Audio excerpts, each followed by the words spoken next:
Morning, everybody. Let's get straight to it.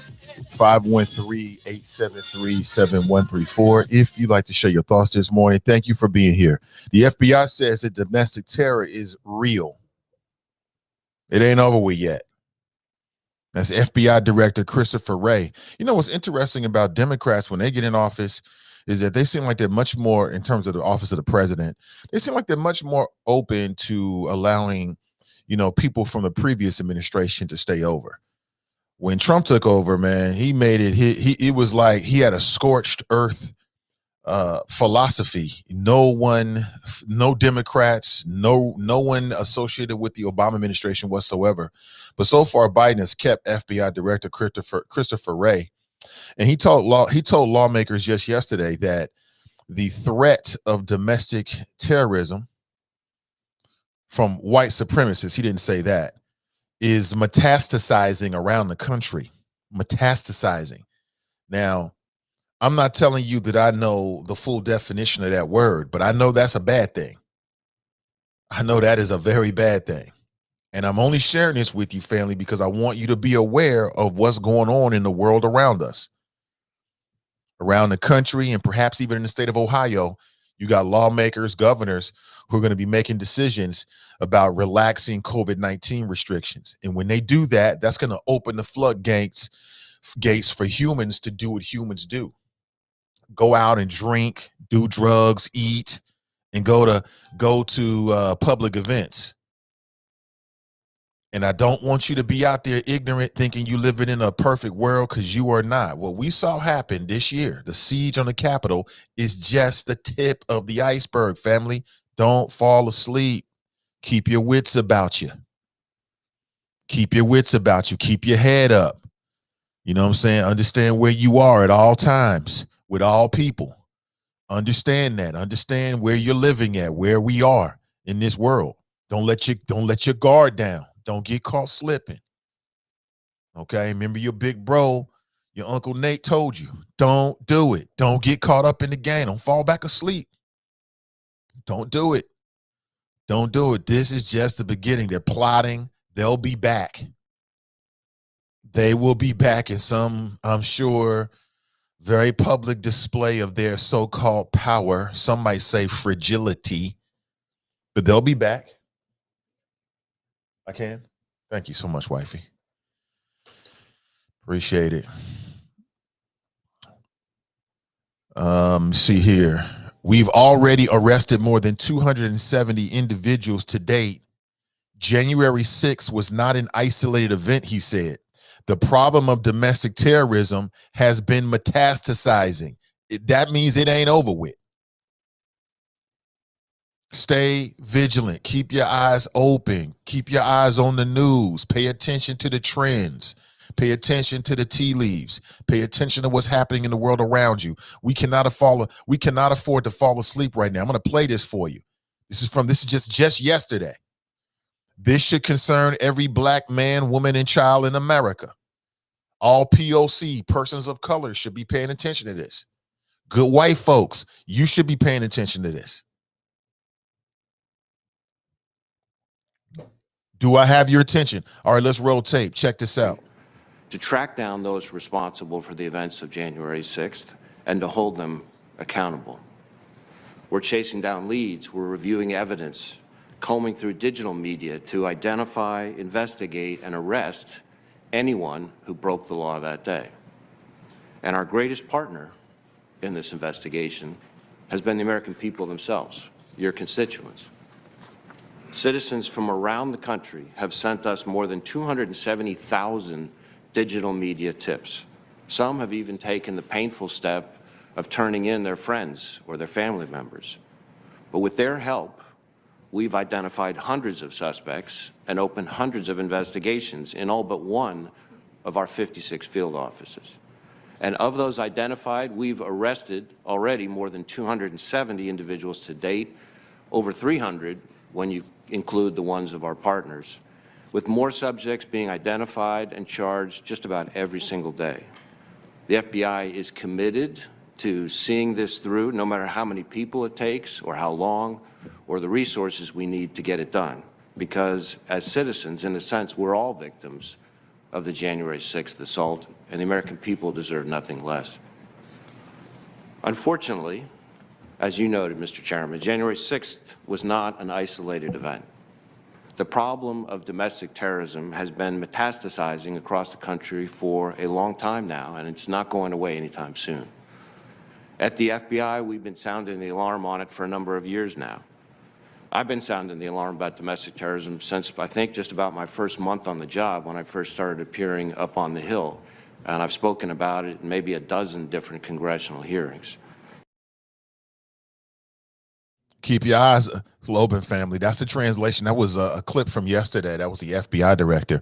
I'm sharing this to you so you're aware of what's happening on the national level, so you're aware of what's happening in the world around you. That's the FBI director saying he's been sounding the alarm about domestic terrorism. This light is terrible. Domestic terrorism for some time. And just want to make you aware of it. Don't fall asleep. Don't think, oh, they're arresting people. They got them all. No, they do not. This is not over. What are these folks going to do next? Keep your eyes on it. Let's watch it. Today, if you don't know, is Triple Negative Breast Cancer Awareness Day. Triple Negative Breast Cancer Awareness Day. And triple negative breast cancer, as I understand it, is a form of cancer that in particular attacks women and Black women in particular. And because of that, it just seems that there's not a lot of research. You know, we hear a lot of research and a lot of advocacy about other forms of cancer, but not so much about triple negative breast cancer. So, you know me, every single year around this time, I like to reach out to folks here locally who may have something to share on this particular issue. And I've done that. You may or may not be aware of something called the Erica J. Holloman Fund. Yes, sister who passed away tragically many years ago, close to our family. Her mother, Josie Holloman Adams, I invited her to come on the show. She's been running the foundation, the Erica J. Holloman Foundation, for many, many years since Erica's death, and in a hope to raise awareness and hopefully also research dollars on this particular type of cancer, because it's particularly a threat to women and Black women in particular. So I'm not sure how much information you have about that. Now, Miss Josie Holloman Adams is a very busy woman, so she did say that she tried to make some time for us this morning, somewhere after 8:30 or so, but she's also got some other things going on, so she's going to try to fit us in with a phone call. I hope she has the time for that. I just want to put that out there so you are aware. If we get a phone call, we're going to stop everything and speak with her and just get a little information about her story and what she has to share with us about this very, very deadly disease, in particular for people in our community. It's called triple negative breast cancer. Today is Triple Negative Breast Cancer Awareness Day. So hopefully stick around for that. 513-873-7134. Again, I want to spread the gospel of good information that you can actually use and that you can put in place. Also, you know, we might have some chuckles along the way, and, you know, I might surprise you, you know, with some superlative flows. Who knows? But I want to make sure that on a daily basis that we're giving you something that you can actually use. So looking forward to that. That's somewhere after 8:30, somewhere around 8:30 this morning. So we'll see. All right. 513-873-7134. Okay, my audio family is back. We back in the building. My apologies about that yesterday. We didn't do a stream on the audio side yesterday. Man, there's a lot going on, man. So much going on. I want to raise awareness with you and kind of let you know, so that as much as possible, if you are interested, you can be a part of these things that are happening in our community. All right. So things that are happening that you need to know about. And coming up on March 6th of this week. So that'll be Saturday, March the 6th. Let me double check on. Yeah, that's Saturday, March the 6th. They're going to have a drive-through registration and candidates petition signing event. That's going to be on Saturday, this Saturday, between 12 p.m. and 2 p.m. That's going to be at Truth and Destiny UCC. That's at 2645 West North Bend Road. You got the information on the screen with you right there. Again, this Saturday. Get vote. There's some folks out there who are getting ready for the next election. You know, believe it or not, there's a lot of people who are not registered, or they have changed where they live, and there's some things they need to take care of. So here is one of the first opportunities that I've heard of. You know, of course, you got the primary coming up. You got a real serious primary coming up this year. We'll be making decisions about who's going to be the next mayor. This year, we got city council. This is the most important city council race ever of all time. Of all time. This is the most important city council race of all time. In my adult lifetime, I've never seen anything like this. Never. You've only got one member of the current roster on city council. That's Greg Landsman, who actually won a city council election. Everybody else was either appointed or they're running for the first time. That is amazing. We have an amazing opportunity to get a whole new group of folks out there to lead us into the near future from that particular position. And to do so, you got to be registered. You can talk about it. You can tweet about it. But if you ain't registered, you can't do much more than that, homie. So get registered. And here's an opportunity, especially if you live on that side of the town. This will be Saturday, March 6th from 12 p.m. to 2 p.m. It's a drive-through registration and candidates petition signing event. And we know just how important it is to get those petitions signed. I was monitoring what happened yesterday with Kelly Prather, and it seems as if, well, first off, shout out to Joe Mallory, president of the NAACP, one half of the dynamic duo that brings you the Truth and Power podcast on Wednesdays here on CDM. And he is also sworn in as the next Hamilton County, on the Hamilton County Board of Elections as well. So I know Joe, to be a fair man, is going to do the right thing. I got no doubts about that whatsoever. And we did get a chance to talk with Kelly Prather. She was kicking up some dust and raising the alarm because she felt like something didn't go right. It wasn't fair to her. And from the last thing I read is that the board is going to look at all the evidence and they're going to make a decision next weekend as to what they're going to do, not only with Kelly Prather, but there's another man, Adam, forget his last name. He also came up short in terms of having enough signatures as well. So they contested it. They gave their case. I wasn't there. I don't know how many people actually showed up. I haven't seen any videos or images, so you tell me if you got better insight on that. But that's the deal. So we'll find out next week as to whether Kelly Prather is going to be able to be on the ballot. She says she got more than enough. She says she got more than enough. So listen, that's all I wanted to know. Is there any possibility? Is the door open even just a little bit? And it appears that it is. It appears that it is. So it's not over for Kelly Prather. We'll have to wait and see. All you Kelly Prather haters out there, you damn haters.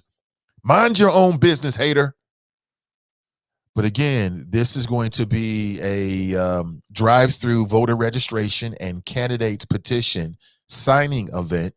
It'll be on Saturday, March 6th. That's this Saturday from 12 noon to 2 p.m. Truth and Destiny UCC. That's at 2645 West North Bend Road. That's in Mount Airy, 45239. All right. Also, want to make you aware of another event that's happening. Now, this is a virtual event that's going to be taking place on Sunday, March 7th. So that's coming up this Sunday. Let's talk about it. Ohio environmental health disparities. Oh, boy. He said environment. Did he say environment? Now, we're talking about the environment, and I know the environment is one of the most boring conversations. Man, I've been raising awareness and raising the alarm with my own voice and viewpoint in the Black community for years about this.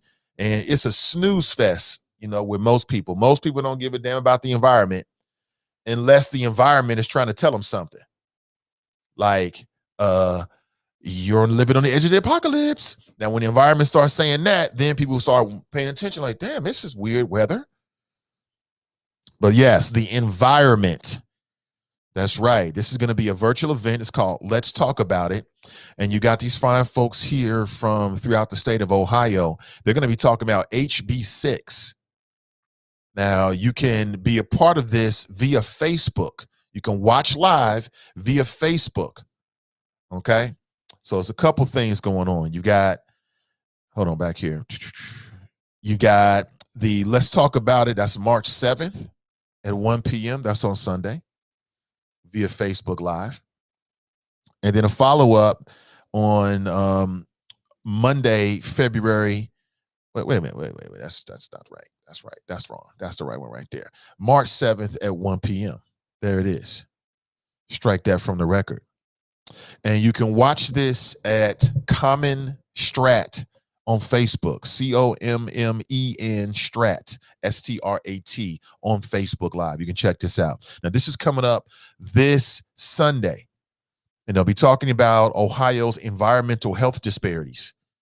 Okay, let's go to the phone, shall we? Hey, good morning. Welcome to the show. Good morning. Hey, is this Miss Josie? Yes, it is. How are you today?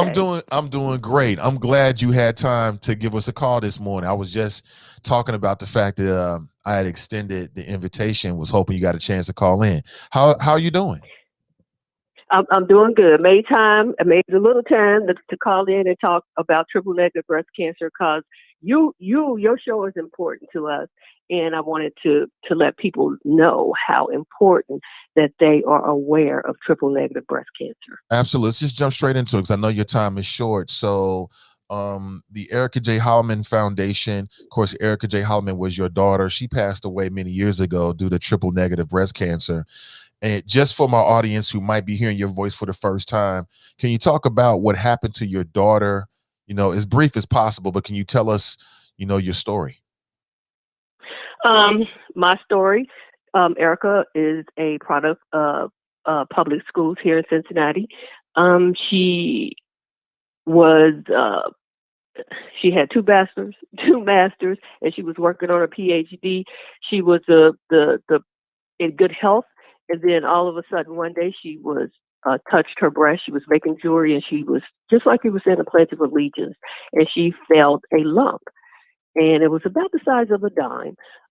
She didn't drink, didn't smoke, didn't do drugs, didn't do any of those things that you would think, oh, if she smoked cigarettes, she could get lung cancer. None of that. Got herself tested, found out she had breast cancer. What we didn't know is that breast cancer comes in subtypes, and triple negative is one of those subtypes. It's very aggressive. If you're a young woman under the age of 40, and in particular a Black woman, it is very aggressive. At the time that she was diagnosed, you couldn't even find one paragraph. This year would be 10 years since she died. Now you can find more information. There's different studies that are going on, and we would like to think that with your help in the foundation that we've made people aware that this exists. Once you start talking about it, then they start doing stuff about it. And that's what we think happened, that, this young Black woman, healthy today, was gone tomorrow. So, the first time she survived, the second time, you could tell her body wasn't as strong. And then the third time that it came back, it was very aggressive. Came back on one Wednesday, she was dead by the next Wednesday. So that's why we're trying to make people aware of this one, so that we can get more research. There could be a cure for this one day, and that if you do get that very aggressive feeling, you can choose how you live your life. So was that brief enough for you? Yeah. I mean, I just wanted to make sure we got it in, and I wanted to respect your time as well. Right. Right. And what triple negative breast cancer is normally they treat it with 3 hormones. If you're triple negative, those 3 don't work. So they can treat you. Listen to what I'm saying when I say they can treat you with chemo, but there's no cure. You know how most people say, 5 years and I'm good and I'm clear. Well, triple negative, that may not be the case. So why isn't the case? That's what we want to know. Why? And how long has it been since Erica passed? This year, June 15th will be 10 years. It will be 10 years. And for me, it's just like yesterday. Right. I can imagine. Absolutely. So you spoke about this earlier briefly, but has there been, in your opinion, any movement in either the awareness or the treatment for triple negative breast cancer in the last 10 years? There has been a lot. There's been a lot of movement. There's a lot of studies out there. But again, just like with the vaccine that they're talking about, a lot of Black people don't want to participate in the studies. So they got to find a way to get people to participate, because if it's killing us, how are they going to find out what they need to do? But especially like in California, places like Duke University, there are a lot of studies that are going on for triple negative, but we just have to find out about them. So what type of things does your organization do, and how can people who are listening support what you do? Well, this year for the first time, we normally send a letter out for Triple Negative Breast Cancer Day, which is today. Every March the 3rd is Triple Negative Breast Cancer Day. And so this year for the first time, our newsletter is digital. It is on our website. So if you look up the Erica J. Holloman Foundation, you can see our newsletter for the first time. We have a license plate. If you buy the license plate, this is the first time that there's a triple negative breast cancer license plate in the state of Ohio with a Black woman's name on it. If you purchase those license plates, $25 goes to the foundation. You can donate on the website. You can always send a check to our post office box, or you can the Amazon Smiles and the Kroger's. They also support us. So those are ways that you can donate. One of the good things about this year, this will be the first year, I know, especially for like men and for some women, they just don't realize that women that have like a double mastectomy or a mastectomy, have reconstruction, they may not have nipples. This year, for the first time, we are going to donate silicone nipples. And what that does is just make a woman feel whole again. It may not sound like a big thing, but trust me, it is really a big thing for a woman who does not have them. So we're trying to get the word out. Oh no, you're definitely getting the word out, and I want to help as much as I can. A question though for folks who are like triple negative breast cancer, I'm hearing it for the first time, and in relation to your daughter's story, you said she was never sick, never had any symptoms. Was there anything that she could have done differently? Is there anything that you've learned in the last 10 years that you can share with people to just make them be aware? Is it just about testing as soon as you see symptoms, or are there anything you can do? In this case, and sometimes in triple negative breast cancer, a lot of times they find cases with breast cancer, they tell you it's a family history. There was no family history of breast cancer on my side. I don't think there was anything that she could have done because she was stage 1. She was like the lowest stage, the lowest grade. Triple negative is just one of those mutant genes. When they think they know what to do with it, then the gene changes. So I don't know if there's anything that she could have really done to make this story different. Because like I said, she didn't smoke. Of course, we probably all could eat a little better, but I don't know if there was that one or those things in her life that she could have changed to survive this. Triple negative, especially back then, they just didn't know what to do with it. Has there been any breakthroughs for treatments or a cure in these last 10 years since you've been on this path? No cure. Treatment. There's a lot of stuff out there. I can't tell you any one particular thing because, of course, for like with breast cancer or cancers, each person can have a different treatment. But there are some drugs that they are using now that they didn't use before.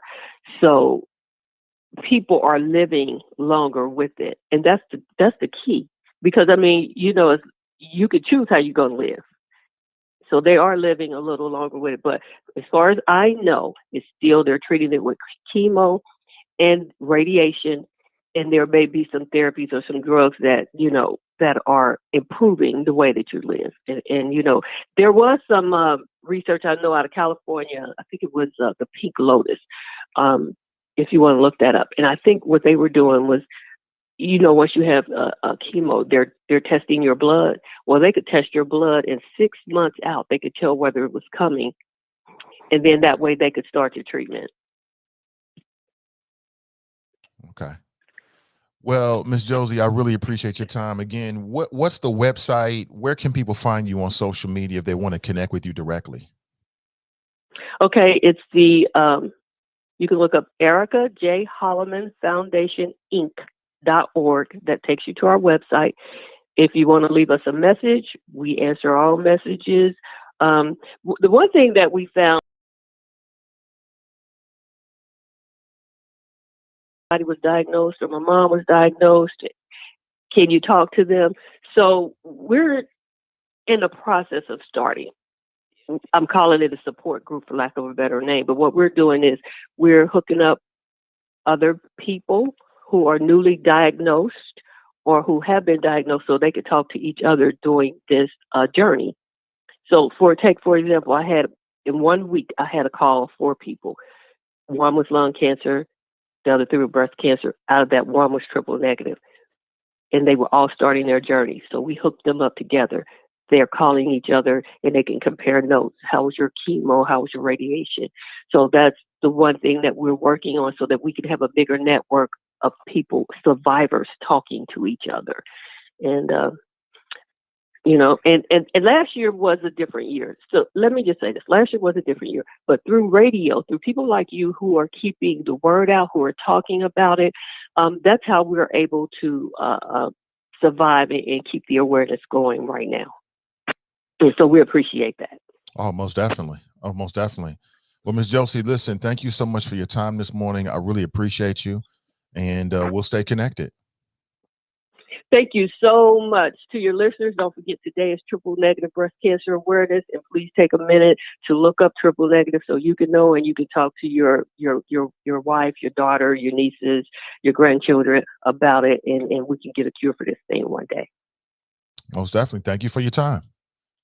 All right. Thank you so much. You have a wonderful day. You too. That's Miss Josie Holloman Adams, and mother of Erica J. Holloman, and the founder of the Erica J. Holloman Foundation, raising awareness about triple negative breast cancer. Again, today is Triple Negative Breast Cancer Awareness Day. And so I want to take some time away from our normal type of conversations to talk about something that's hitting our community in particular. And she spoke with it. I mean, spoke about it. You know, it's hitting Black women in particular. And it's a particular, very aggressive form of cancer. Like, I remember it, man. I mean, it's very emotional. I remember it just like it was yesterday. The whole situation. And, dealing with it through my wife. My wife was very close to Erica J. Holloman. And then you see your wife going through something because they're losing a friend. It's just a very emotional thing. And I remember the ups and downs with it, she would tell me like, hey, Erica's in remission. Everything's okay. I remember what she said. I remember that we experienced it emotionally, and it was like, oh, she's okay. I'm like, great. You know what I'm saying? That's beautiful news. And then just like that, it just turned around and she was gone. It was just that quickly. Vivacious, intelligent, full of life, sister, Black woman who was taken from us too quickly. Hey, Mauricia. Hey, what's going on? Hey, check your email or check your text message, your direct messages. Good morning to you. So I want to make sure people are aware of, the many things that are happening out there in our community. And I asked her, like, was there anything that could have been done differently? She's like, you can live your whole life. You're trying to do the right things. You're trying to eat the right things. And you get a form of cancer that's very aggressive and there's no cure for it.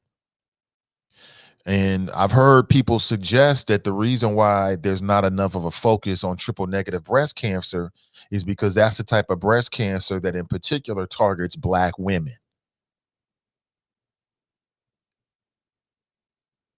So it could be a case where we're dealing with, health disparities, so it's Black women. So it doesn't get as much promotion. It doesn't get as much screen time. It doesn't get as much, visibility. People don't talk about it as much because it's just those people are dealing with it. So I would say cancer makes no difference, has no boundaries in general. All kind of people are dealing with cancer, all kinds of folks.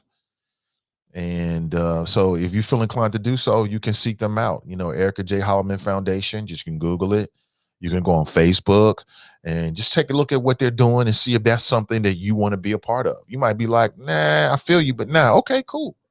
I'm doing my part. I want to make you aware of what's happening. I'm doing my part. What you do with it after that is up to you. And I give all people respect for what they want to do. But if you're interested, check them out, seek them out sometime today. Google it and see if that's something that you want to be involved in or something that you want to support, something that you believe in. And if so, put some action behind it, whatever that might be. I'm not here to tell you what to do with your time and your money. I'm just here to make you aware of what's happening in the world around us. That's it. That's it. Good morning to you. Good morning. Good morning. Good morning. Hold on here. Yeah, somebody was telling me that there was an image that was over the screen there. Yeah, I don't know what that is. I don't know what that is. I have no idea. You might want to back out and come back in. Back out and come back in. But let's continue, though, because, again, I want to make sure that we get the word in from our sponsors each and every day. Again, these are the folks that support the show with their sponsorship. So a great way of supporting this show is, taking a look at what our sponsors have to offer. It might not be for you. I'll readily admit that. It may be something that you're not really searching for right now. However, it possibly could be. And if you know someone who is looking for employment, they're looking to do something different. It could be somebody that's looking to make a career change. Well, then my friends over at Pinnacle Protection Agency, they are looking to hire professional camera, DVR, and alarm installers. Now, if you have some experience, they love it. And if not, they're willing to work with you. Okay. Check this out. I'll be right back. For great pay with a great family-owned company, Pinnacle Protection Agency is seeking professional installers. Pinnacle Protection Agency is innovative security for your world, offering services for commercial and residential clientele, which include smart home and business technology, intrusion, fire, surveillance and doorbell cameras, and a whole lot more. We want to hire experienced installers and are willing to train. Please send your resume to info@pinnacleprotectionagency.com. That's info@pinnacleprotectionagency.com. Call 513-506-5010. Again, that's info@pinnacleprotectionagency.com, 513-506-5010 if you're interested. All right. And if you reach out to them, let them know you heard about it on the Nathan Ivey Show. It means everything. Appreciate you. All right. I was talking with Otis yesterday. Some changes are happening. But Otis is here to talk with you about any of your needs. You might be looking for a rental property. You might be looking for a commercial property. You might be looking for a dream home. There is a link in today's description. You can see it there right now, thewellburnexperience.com. You can also find Otis on Facebook this morning if you're interested in any of his services. It's that well-born experience. It's that well-born experience. That well-born experience. Experience. Experience. It's that well-born experience. That well-born experience. That well-born experience. Experience. Tell us what you need. That's the question we start with. We specialize selling condos, houses, apartments. Make sure that you're happy with your residence. Keep it real, no filter. Otis, the realtor from the nattiest heaven sent. It's the well-born experience. Ain't nothing like it. Every time he talk to his client, he's so excited just knowing he able to put them in a place to lay their head. Not focusing on his profits, but on the client instead. Right. He keeps it so professional and from his conversation. You can tell he studies before sharing information. Educated, motivated, ain't nobody better. Who's willing to walk you through every step to relieve the pressure? Yeah. And just so you know it's real, you get a special personalized rug once he closes the deal. So go on, call him up so he can get you live. 513-252-1055. Again, that's 513-252-1055. The wellburnexperience.com is their website. You can also email Otis and his team at teamwellburn@gmail.com. All right. Also, my friends over at renewcommunitychurch.org, they're doing something new to kick off 2021. They got a brand new focus series. It's called Focus 2021 Series. And to kick it off, they're offering a free 142-page ebook. Get it totally for free. I've downloaded it to my phone. And no issues whatsoever. It's a source of inspiration. It will inspire you and hopefully focus you to achieve your goals in 2021, to get things started. Now is the time. In addition to the 142-page ebook, they're also offering 30 minutes free coaching with Charlie Winburn himself. So maybe you want to sit down and get a coach on spiritual matters. Maybe you're looking for a coach when it comes to some business ideas you have. Maybe you're looking for something that is more of a personal nature. Doesn't really matter. You can download the free ebook today. Start your journey to get focused in 2021 and beyond. And if interested, you can also download the free ebook as well. Hold on a second here. I'm getting. Okay. Yeah, for sure. All right. Focus 2021 series for my friends over at renewcommunitychurch.org. And there's a link in today's description as well if you're interested. Good morning to you. Good morning. See, a lot of folks are inside the Chop Shop. Let me start with the original Chop Shop and say what's up to CG Dub. She writes, good morning, Choppers. What's up, Chocolate Girl Wonder? Still love that name. That's a great name for a sitcom. Ray writes here. Sharp writes, good morning, Nate the Choppers. Tanika writes, good morning, Nate the Choppers. So will Governor DeWine follow Texas and is that Mississippi or Missouri and get rid of the mask mandate? Hashtag scary. Yeah, Texas, they governor down there is ready. He says, no, we don't need no mask mandate. And this goes back to what I told you before about humans being worse than COVID. The governor in Texas lifted the mask mandate to allows businesses to open at 100% capacity despite health officials' warnings. And it's all political purposes. You got health officials in his very own state and around the country telling him to do otherwise. But Governor Greg Abbott announced yesterday that he's lifting the mask mandate. And what does that mean exactly? Well, what that means is that businesses of any type will be allowed to open 100% beginning in March 10th. So in about a week, 7 days, 100%. Governor Abbott says that Texans have mastered avoiding COVID.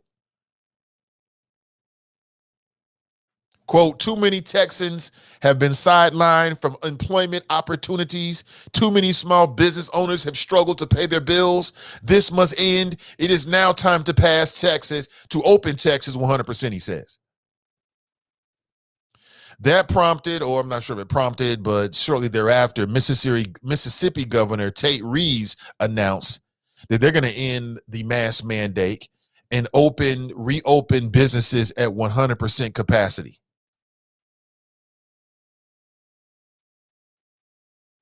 And again, I want to say this again. I don't know if we're living in the last days, the biblical days where the apocalypse comes, but I do know that we're living in the last days of common sense. And to me, they precede very closely the last days of humans' existence on earth. We're close. And this is kind of like eating your food before it's ready. Like when the food is too hot, but you just starve it. So you just want to take a bite. You end up burning your tongue and the roof of your mouth. Same deal. How many people have ever burned the roof of their mouth because you were eating something hot, like a hot pizza?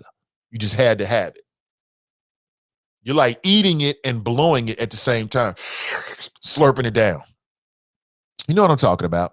And that's what these fools are doing. I don't understand why we don't just wait until the coast is all clear. I'll never understand that, but it is what it is. And see, now we know why the environment is so effed up, because some of us just don't care. And now we know why COVID has lingered on and killed way more people than it really had to, because some of us just don't care. So I wish my friends in Texas and Mississippi the best. Miss you the best. We'll see how it goes. You're going to be sort of a petri dish for the rest of the country. We'll be looking at you like, but this is what you get. The mayors of Houston and Dallas have said that they will continue to either encourage mask wearing or require masks in their respective city buildings, despite the governor's executive orders. It is what it is. You got people in Cincinnati that don't believe COVID is real. They want to play with COVID. They want to talk about studies that are basically inconsequential. We learned that with our own school board. Shame on the school board, man. They got every last one of them got exposed. Well, except for one. All but one, they all got exposed. And the way they got exposed is they made a life and death decision and didn't have all of the information, and they knew they didn't. Or maybe they thought they did until the public started to challenge them. It is what it is. What's up, Otis? Good to see you, brother. Good to see you. Good to see you. What's up, Greg? Good to see you. TNT writes, it's Marisha. Oh, I'm so sorry. Marisha. What did I say? I didn't say Marisha. Marisha. I'm sorry about that. Glenn writes, thanks for having your guest in, Nate. Unfortunately, it's too late for some, but hopefully it can help others dealing with breast cancer now. Just be aware. Just be aware. And see, what I take from her commentary was not that you can't do anything about it. I think that having a healthy lifestyle, exercising regularly, making sure you get enough sleep, making sure you're keeping down the carcinogens, making sure you stand away from the sugar, making sure you're paying attention to what you're putting inside your body will help you no matter what. That's what I think. Hey, Brandy, good morning to you. Good to see you. James writes, good morning. Letty writes, Erica Holloman was so beautiful like her mother. I know Josie personally and followed the history since the beginning. It was one of the most painful situations I've ever experienced, having to watch Josie lose her only child. Supporting Josie in this commitment. Hashtag support Erica Holloman Foundation. Hashtag fight against triple breast cancer. I'm with you 100%. It was. And I was dealing with it from the wife. My wife was very close to Erica. They were very, very close. And so I got a chance to, as her husband, this was 10 years ago. So this was before my son was ever thought of. And my daughter at that point was my son's age. And that's the thing about life. You know, as you get older, all these things are going to happen. I keep telling the wifey, we at that age now where people around us are going to start dropping. You know, it's just what it is. It's the circle of life. Take care of your family, man. Hug your family. Love them. Okay, Charles Winburn giving a thumbs up to Otis and his team. A great guy to buy property from, highly professional. I highly recommend him. TNT writes, more like reckless. Jane's in the house. Good to see you, Jane. Daryl writes, not a lack of common sense, Nate, just arrogance operating with impunity. Arrogance operating with impunity. You talking about the school board? Oh, yeah, there was definitely a lot of arrogance. The hubris was strong in this one. The hubris was very strong. But that was then, you know, maybe you learn, you know, people bring things to your attention. You grow, you get different information and makes you more informed. Hopefully, we'll see. Danita writes, we say that COVID shouldn't be political, but the states that were the last to close and the first to open have what in common? Republican governors. TNT writes, that's not what the medical staff say. They say that just been able to not have patients in hallways and freezer trucks for dead bodies to sitting outside the hospital. It's still bad. Like, how are we on level red, but gas on the pedal? Yeah. That's ridiculous. They're setting people up to die. Nakia writes, I thought I heard the dumbest ish last week. What was that? April writes, peace and blessings to all. Good morning to you. Greg writes, Grand Risings, Nate and the Choppers. Jerica writes, you can be doing all the right things. Cancer can still creep in. It can, but like I said, having said all of that, having a strong, healthy body, being physically fit, eating the right things, cutting out some of that food that's got cancer-causing stuff in it. Just leading a healthy lifestyle is much better for you. Even if you get something, you're going to be much more likely to be able to fight it off. Or you're going to put up more of a resistance, should I say. You know what I'm saying? Dee writes, good morning, good people. Hope you all complete the survey on your comfort level of kids returning to CPS. Oh, absolutely. Rick Jeanette writes, good morning and happy middle of the week. Nathan and the Phenomenal Chopper fam. Be the absolute best you can be. Take you to the next level and make it a day for the history books. I love all of that. I love all of that. I'm here for all of that. Otis is in the house. He writes, "Good morning, Nathan and Choppers. It's the Wellburn experience." Absolutely. What's up? What's up? Good morning to you, Marisha. Yes, I know I mangled it. TNT let me know. She's like, no, that's not it. That ain't it. Texas governor lists mask mandate and allows businesses to open at 100% capacity. I mean, that's great news if the time is right. It's terrible news if it's not the right time. It's absolutely terrible news, but we shall see together, my friends. We'll find out. We'll find out. These fools just cannot, it's the arrogance. Texas says we know how to deal with the COVID down here. Famous last words. Famous last word. We got this on the cover. Oh, no problem. Don't worry about this one. Don't worry about this one. What is this? I'm reading that Betsy Sunderman is putting forth a resolution today commending former U.S. Attorney David DeVillers on a job well done now that he stepped down from his job. I mean, Betsy Sunderman doesn't know what she wants to do with who she is. So she's the same woman who, there was a vote recently that city council took that from the outside looking in, people could say it was symbolic. I think it was the council, they voted to officially condemn the actions of what happened back on March 6th. I'm sorry, January 6th, when the white supremacists tried to take over the government. And if I'm wrong on this, set me straight, but I believe that Betsy Sunderman decided that she wasn't going to be involved with it because, as I read, she doesn't do votes on things that council has no real responsibility of. But yet she's taking pictures talking about she going to the school board and staying with parents. That's outside your purview. And here you are putting forth resolutions commending U.S. Attorney David DeVillers. That's his job. What are you talking about? A job well done? Huh? If you don't know, it was David DeVillers that led the investigations, at least while he was there. The department led the investigations into 3 council members who were arrested on federal bribery charges. And at least one of them has admitted her guilt. That's Tamaya Denard. She's sentenced to go to jail sometime this year.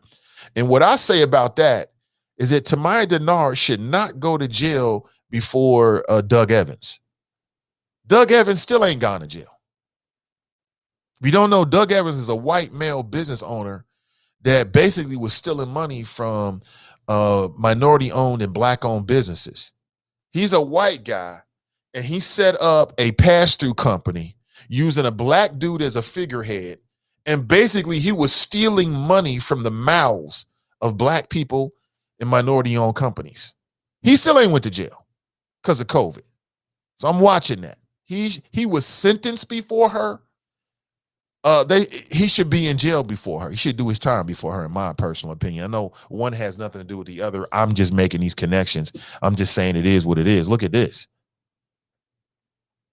And then you had 2 other members of city council who have been accused. I did read this week that it was last week, that it was this week. A judge decided that the case against PG Sittenfeld will continue, which I'm not all that surprised to see all of that. So a jury potentially is going to make a decision. So now is the moment of truth, it seems, for PG Sittenfeld, in the sense that now seems to be the time where either one or 2 things are going to happen. So either there's going to be some kind of plea or it's going to trial. This is the time. Okay? Unless there's some more, legal channels that his legal team, speaking of PG Sittenfeld's legal team, might throw out there.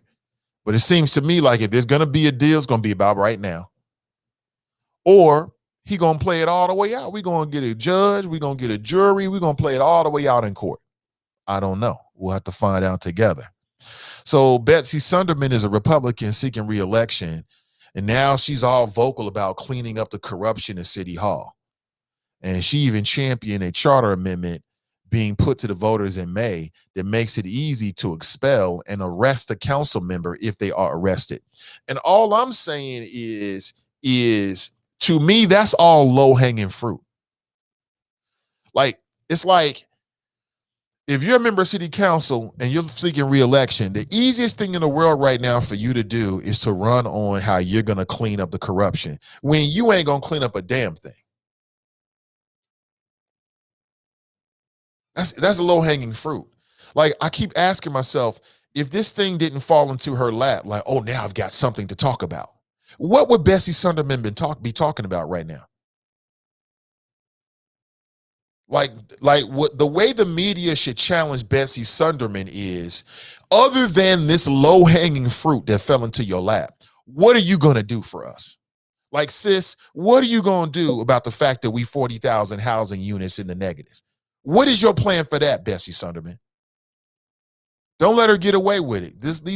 These folks here locally will let her get away with it. Now, we're not going to let her get away with it here. I'm just saying, what is her plan outside of, vote for me because I'm anti-corruption? That's easy peasy. That's ultimately, I'm not sure how much of a consequence that's really going to be. Because number one, if you think that corruption began and ended with the 3 individuals that were arrested, then you are a damn fool. You're a damn fool. If you think that was the beginning and or the end of it, you are a damn fool. You're a damn fool. And the corruption that happens in this city, in this county, is much deeper, much more pervasive than something that 3 members of city council have done or could do. It's bigger. There's a whole history behind it. It's bigger than them. It's bigger than them. So every time I see Bessie Sunderman, she irritates me. I'm just be honest with you. I'm just irritated. Like, what is she doing? Like, who put her on city council? What? It's like, you know what? Let's just do some dumb shit today and put Bessie Sunderman on council. Yeah, let's do it. Again, my challenge for Bessie Sunderman is, outside of beating your chest about how you haven't been arrested and corruption that has no impact on you whatsoever.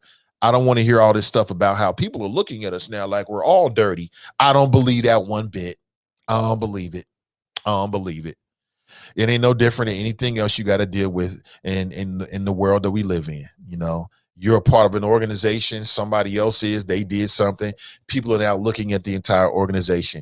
If it's so bad, Bessie Sunderman, if it's such a burden that people are looking at you, then don't run for re-election. If being a city council person is just such a bad job now, because 3 people that you have no contact with, that in no way anybody can blame you for what they did something and got caught, and now that's making your job so difficult, then you should quit, sis. Don't be on council. But I bet she won't do that, will she? Because it's not really that bad. Oh my God. I do not want to see Bessie Sunderman, and this is what we're going to probably see, beat her chest about how she's anti-corruption for the next 7-8 months. Thank you. Meanwhile, what are you doing about the kitchen table issues that people in Cincinnati really care about? You know what I'm saying? Because I think most people feel the way I do. Most people feel the way I do, in the sense that they're smart enough to realize that corruption was going on way before 3 people on city council got arrested. And it continues even after their arrest, even after their removal. City Hall is just as corrupt today as it was before these individuals got caught. It's just as, and tomorrow, damn it, it's going to be just as corrupt. And there's other corrupt factors that go into the inequities that we see here in the city of Cincinnati.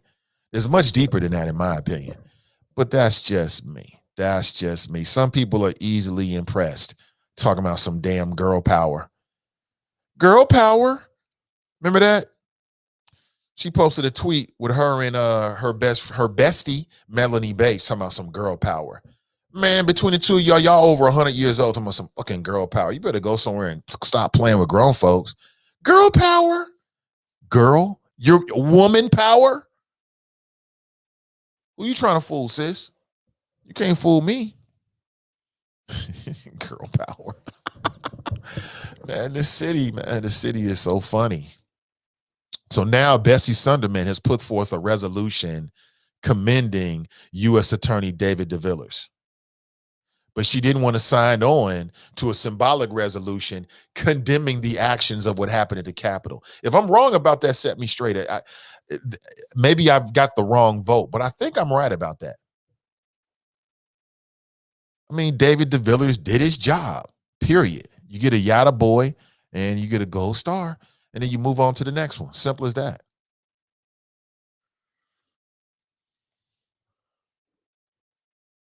I don't know. I don't see what the big deal is.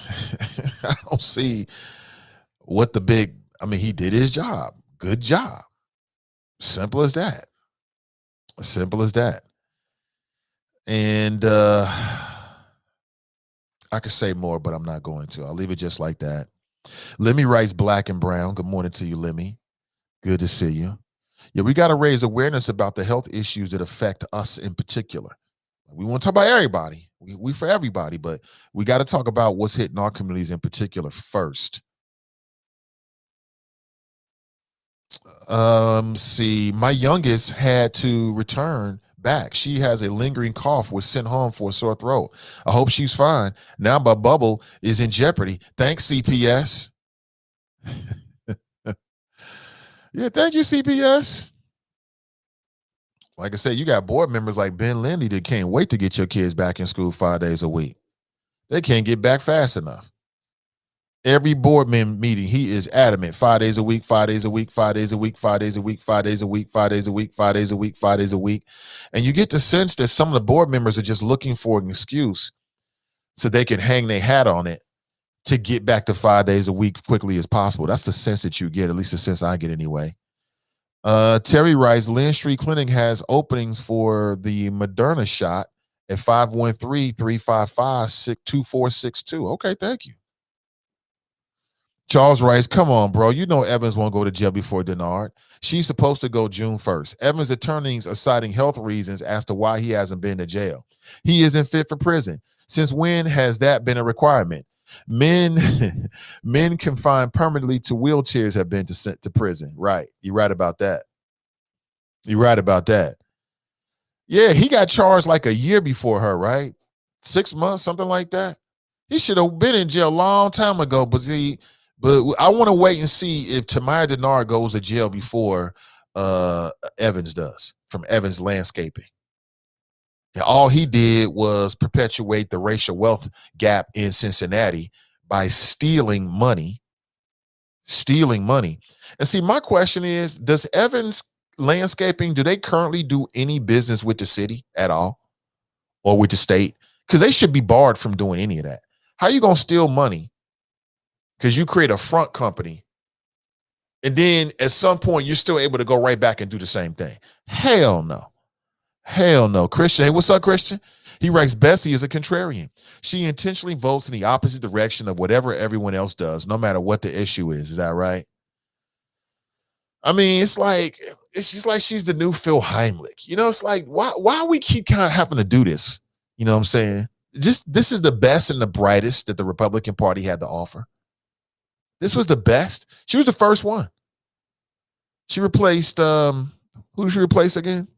Bessie would be on the QAnon tip if she didn't have the low-hanging fruit, as you say, Nate. She would play and queue up just like the rest of them nut job repubs. Low-hanging fruit. Corruption. Ooh, corrupt. Oh. I mean, what? There's no Willie Horton tape to use or anything like that? It's like Willie Horton or corruption. Damn. I don't see a realistic way of me incorporating a Willie Horton type campaign. So, yeah, I guess we'll go with the corruption thing. It's like, get busy out here, sis. Go out here and fix some real issues. Go out here and fix some real issues. And then when it comes to look at the duality of Bessie Sunderman. On one hand, she's squeaky clean, anti-corruption, but then you taking pictures with Melanie Bates. You'd sit here taking pictures with Melanie Bates, talking about some girl power, and we gonna stick together, and we both gingers and both redheads or some other dumb ish. Is what you got time to do? We paying you to do this, sis? She getting paid to do this? That should be corrupt. That should be illegal, but I'm not in control, so I don't have any say so. If I had say so, it would be illegal, but I do not. I do not. Oh my God, the world is coming to an end. I am going to do my best to remind voters of our connection to not caring about our kids. Let me go screenshot the Wonder Woman now for my future files. Oh yeah, I got all the audio and the video of our recording, so believe me. I mean, it's up right now. You can go check it out. Feel free. I'll do my thing as well to make sure people are reminded of what happened. Kelly writes, can you explain to me why a Democrat was not replaced with Democrat? Can you explain this process? Why a Democrat was not. Oh, you talking about on city council? Yeah, that's just the way the rules go. That's the way the rules go. So when members of city council are elected, they have to designate someone to choose their successor in the case of an emergency or an emergent situation, right? So let's say they've got some kind of medical emergency and the city council person is unconscious. What do? Well, that's why they do this kind of designation thing. And typically, you'll see members of city council and they will choose somebody from their own party that's on council to make the decision. Okay. That's typically what happens.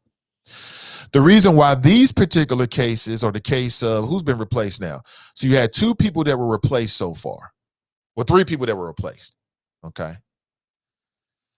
So in the case of Jeff Pastor and then also PG Sittenfield, the reason why I didn't go that way is because they are under indictment. And the way the rules are set up, then it becomes the decision of a local judge.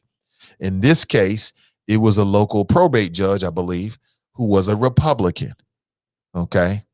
So if Pavin Parikh had won his election, then he would have been the judge that made the decisions as to who was going to replace these members of city council.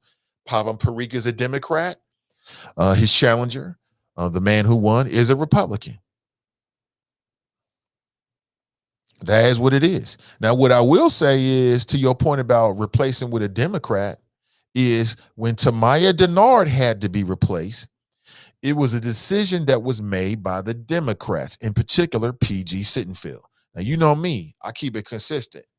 I thought that Jeff Pastor should have been replaced by a black Republican, in particular, a black male Republican, but I would have took a black female Republican, okay? Somebody, a millennial type. That's what I was looking for. Keep that racial equity in place. The city right now is 42 to 45% black or African American. And previous to all of this musical chairs that was happening on city council, we were at about 40%, black representation on city council. So we were within that margin. Now we're not. Now it's more like 33%, I believe. Maybe a little bit less than that. But it stands to be said that PG Sittenfield replaced a black female with a black female. That's how you got Jan Michelle Lemon Kearney. She was tapped to replace Tamaya Denard by PG Sittenfield. I'm just saying. That's what happened. Simple as that. And then PG Sittenfield, who was suspended and remains on suspension, he was temporarily replaced by Liz Keating, I believe her name is. Some people are saying they're surprised by how moderate she is. Okay. It is what it is. Great. I'm down for surprises of that nature. As I understand it, she is a temporary appointment until there is a permanent decision made about what happens with PG Sittenfield. So he might come out and resign. If he resigns, then she'll become permanent. Or, his legal case might take a turn that's bad for him. I would suspect that if the second happens, if the latter happens, then the former will happen first, right? Before we even get down that slippery slope, he'll probably step away like, shh. Just like I stepped away from running for mayor, I'm stepping away from this right now. But we shall see. Right now, he's holding on to it. But that's what the deal is. That's what the deal is, to answer your question, Callie. Hopefully I did. Brent writes, good morning, Nate and the Choppers, checking in from Dallas, Texas. Yeah, man, y'all going back 100%. No mask and everything, Brent. What's up? What's up with your governor down there? Y'all going back. And we probably will be too, to be honest with you. All these Republican governors get together, man. They get on the phone. They get on, what's the audio thing now everybody's on? They get on these group chats and they figure out what they're going to do. They do long time strategic planning. And they understand that there's strength in numbers. So one person will do it, the next governor will do it, and it becomes like a whole thing. So I wouldn't be surprised by it. Just yesterday, the community of Middletown, Ohio gathered in a moment of solidarity to celebrate the life of 6-year-old James Hutchinson, who police say was killed by his mother, and his body was left in the Ohio River. And we've been talking about these cases coming from Ohio and coming from Cincinnati, but this is something that's coming from Middletown. Still, I'd say, greater Cincinnati area, maybe stretching it, or Middletown, Ohio is probably more better way of seeing it. I know that Cass and Britt, they are from Middletown. So it'll be interesting to see if that comes up on their podcast, Melanie Insights. Now, you can subscribe to that podcast right now. You can go on any podcasting network. You can go on Spotify, and you can individually, and by individually, I mean per the platform, you can subscribe and get an instant notification whenever they go live. I wonder if they'll talk about that, because they're from Middletown. That's just a terrible situation right now. Police say they believe that the body was thrown into the river on Saturday, February 27th. And, here in the city of Cincinnati, people have been talking about Nilo Lattimore and his mother. And so you got these two cases of these young children who have been murdered by adults. The mother says that her boyfriend was trying to force her to get rid of the kid. The mother, Brittany Gosney, said that she tried to abandon all 3 of her children due to pressure from her boyfriend. Think about that. So you're the boyfriend, and you're going to pressure her to leave her children so y'all can do what exactly? Y'all going to elope? And what kind of life would you really have after you make a decision like that? What kind of life would you really have? Like, to me, that's a telltale sign that he's not a good man. I mean, real simple. He's trying to get you to abandon your children. He might not be a good guy. He might not be the kind of man you want to build a life on with. I'm just saying. Apparently, she tried to abandon all 3 of her children due to pressure from her boyfriend. And see, my thing like that is, damn it. I mean, what kind of man is going to come into a situation with a single mother? It's one thing to shoplift the pootie, right? That's one thing. It's another when you're trying to get mom to abandon her children. Just get with a woman that don't have children. Like, you might meet somebody, they might check off a lot of your boxes, but if they don't check off the right boxes, it ain't working. Like, if one of your boxes is she don't have children, you can't take a woman that's got kids and try to pressure her, convince her. Like, maybe you're seeing something in her that opens her up to, your persuasion. You're going to try to take advantage of that so she can leave her children. I mean, just some terrible ish. And so this woman, and again, I would not be surprised if there's some kind of mental illness involved. She ran over the child and then threw the child into the river.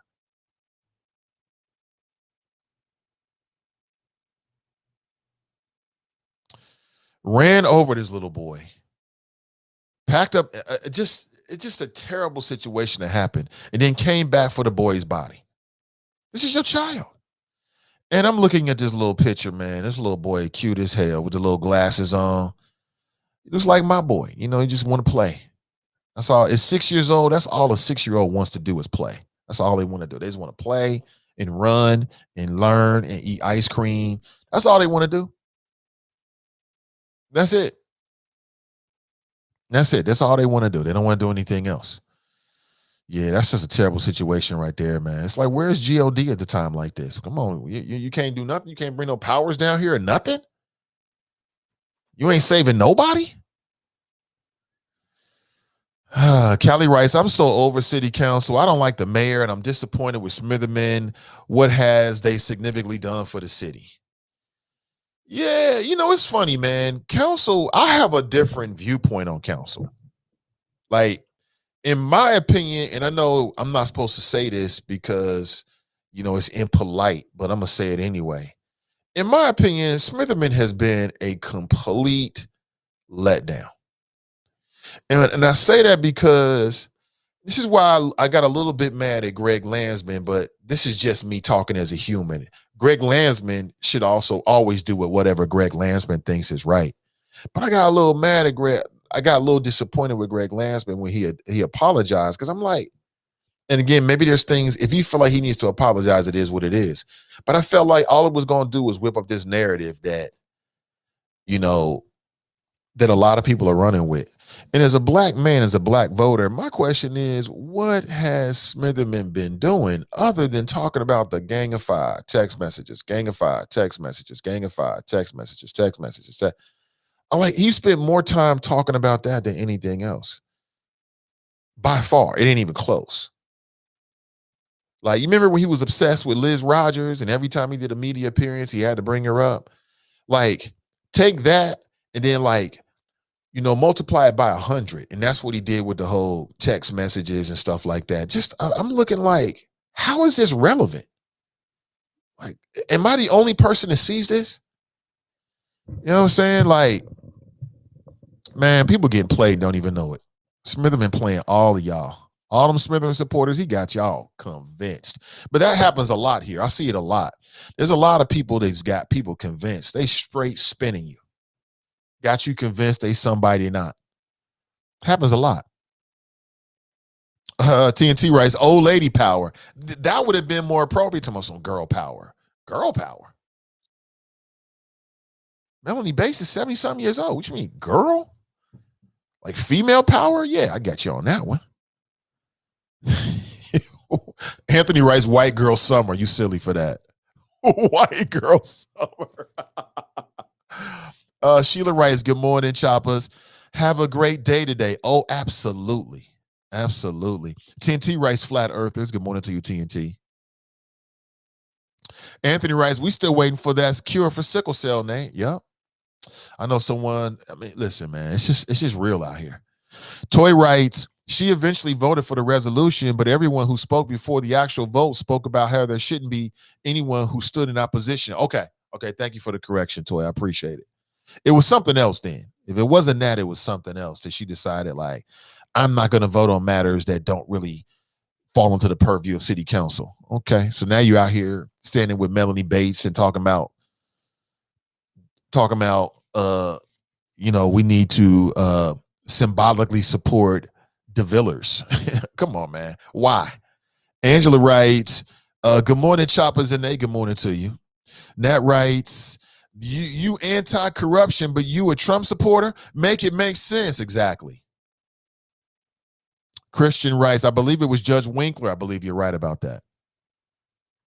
Yeah, that's I try to tell you that Pavan Parikh, every judgeship is important. I didn't know at the time that this would happen, because if not, I'm sure we would have brought it up like, hey, if something happens with corruption here, then da-da-da-da-da-da. And that just goes to show you that how the information was held to come out until after the election, right? Because they knew this before that. Brent writes, Texas Governor Abbott is an absolute idiot beholden to big business, but me and my family are not falling for the banana in the tailpipe. Brian writes, such a sad story. Some people should not have kids. That's right. Brian writes, mother shows no remorse. That's because she's probably mentally ill. She's probably dealing with some mental illness. See, mental illness is more real than we talk about it. I see that Kevin Aldrich writes that the death of 6-year-old James Hutchinson is pure evil. And, Kevin's entitled to his opinion. I don't know if I would say that's pure evil. I don't know if I would say that's pure evil. I would say I want to know the mental health of the mother first, because this could be mental illness. Look at this little boy. He got the cutest little face with little glasses. It's just something about kids with glasses, man, that just make them even cuter, don't it? Look at these big old glasses on your face, trying to struggle to see the world coming up in the world. And now you're done. You're dead, and your mother took you out. Your mom took you out. Ran over by a car that's driven by your mother.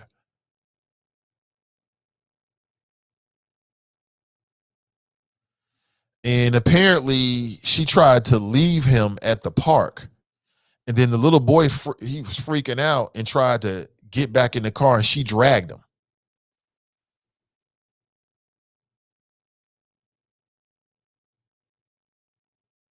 So apparently, just imagine this situation for a second. Mom's trying to leave this little boy in the park. Anything could have happened to him.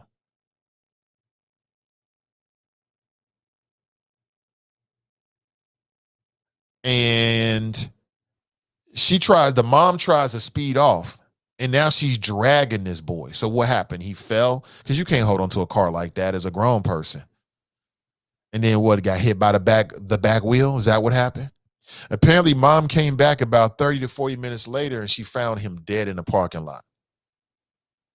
It's pure evil, said Brandy Slavens, an senior executive director of operations. Come here, buddy. You good?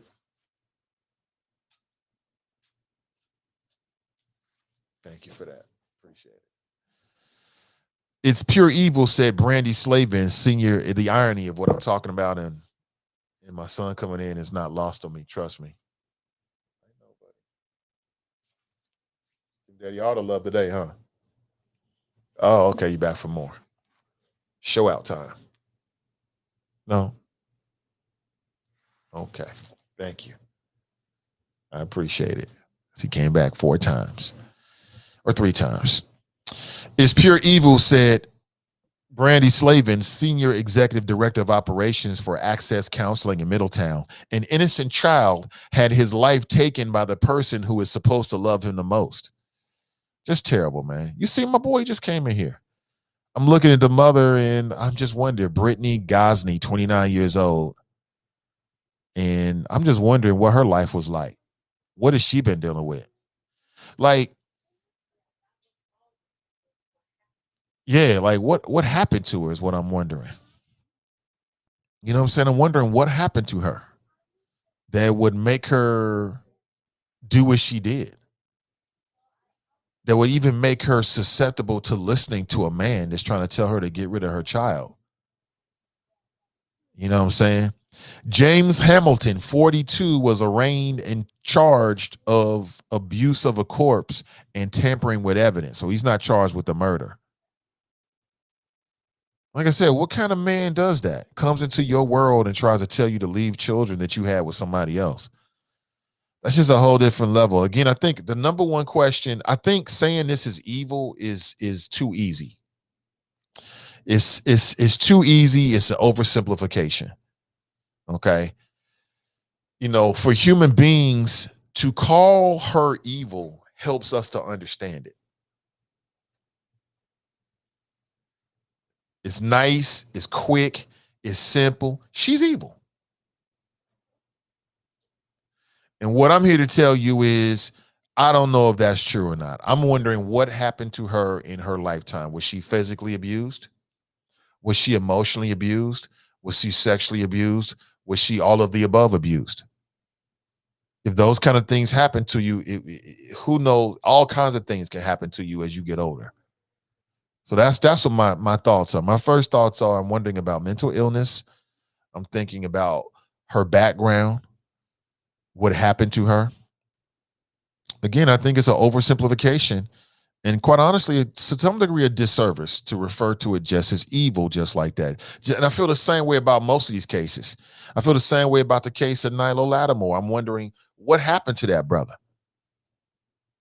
What happened? How did he come up? Who failed him? Is he dealing with mental illness? Like I said, we hear about these murders, especially when there's a child, and it's just so it's open and shut for us emotionally to say that it's evil and they should get the death penalty. It's so simple. They make it so easy for us. But I think that the reality of it can be something completely different. Hurt people, hurt people. Hurt people, hurt people. So are we looking at hurt people here? Deshaun Brown is the black man's name. And in our culture, it's going to be far easier for people to have emotion about the white mother up in Middletown as opposed to this brother. He's a black man. He's black and he's a man. So he got 2 strikes against him. But I have the same questions about both of the cases. What happened to these humans? Are they dealing with mental illness on any levels? What led them to make these decisions?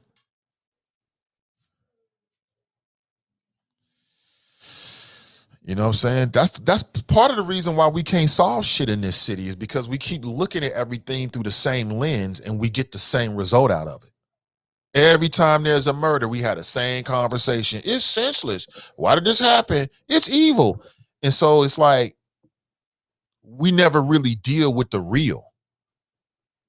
You know what I'm saying? If we start approaching some of these cases from a different viewpoint, a different lens, we might learn something. Because we're not going to learn a damn thing if we always react to these situations the same way.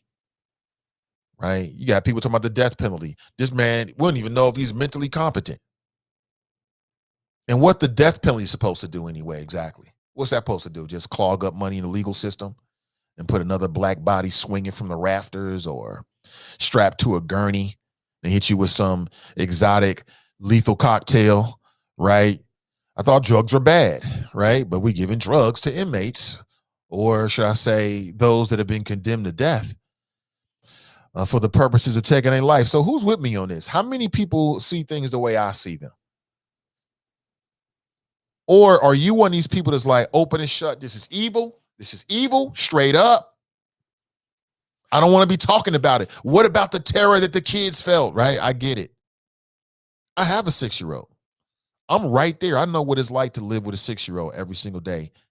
I know what it's like. You see him, he just came in here. I know what that's like. You know what I'm saying? It's I would say it's a double-edged sword, but it's really only sharp on one side, really. It's a double-edged sword, but you know, the good you get out of it far outweighs, at least in my experience, any frustrations you might have. It ain't even close. It ain't even close. But what do you think about these cases here? Is this evil? Or is it something else? Is it evil or is it something else? Shout out to Kevin Aldrich. He always does great work with the Cincinnati Enquirer. To me, I'll say there's a place for legacy media and independent media, in the sense that, you know, we can both challenge one another, but also create content that can be used both ways. Like, I'm in the news and the Enquirer, I quote from it almost every day when we talk about local news. I get it. You know what I'm saying? And then same thing, you know, with independent media. It's the same deal.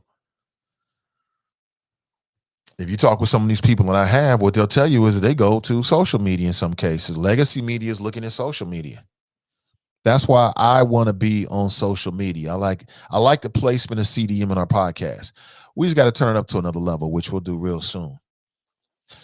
Good morning to you. Good morning, good morning, good morning, good morning, and good morning. I appreciate you.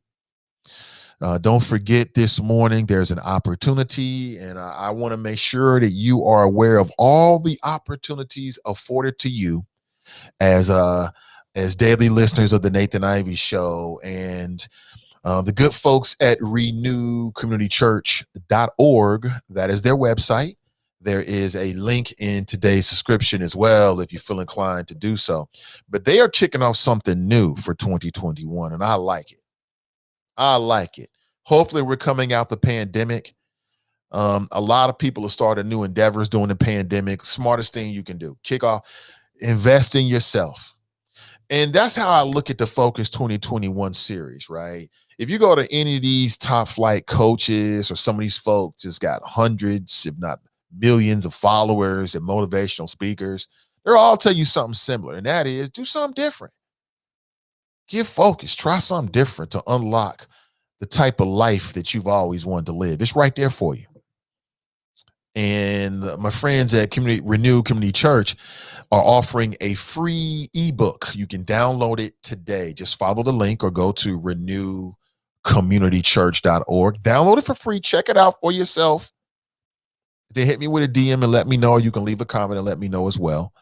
And while you're there, you're also eligible for 30 minutes of free coaching as well. So have you ever had a life coach or business coach?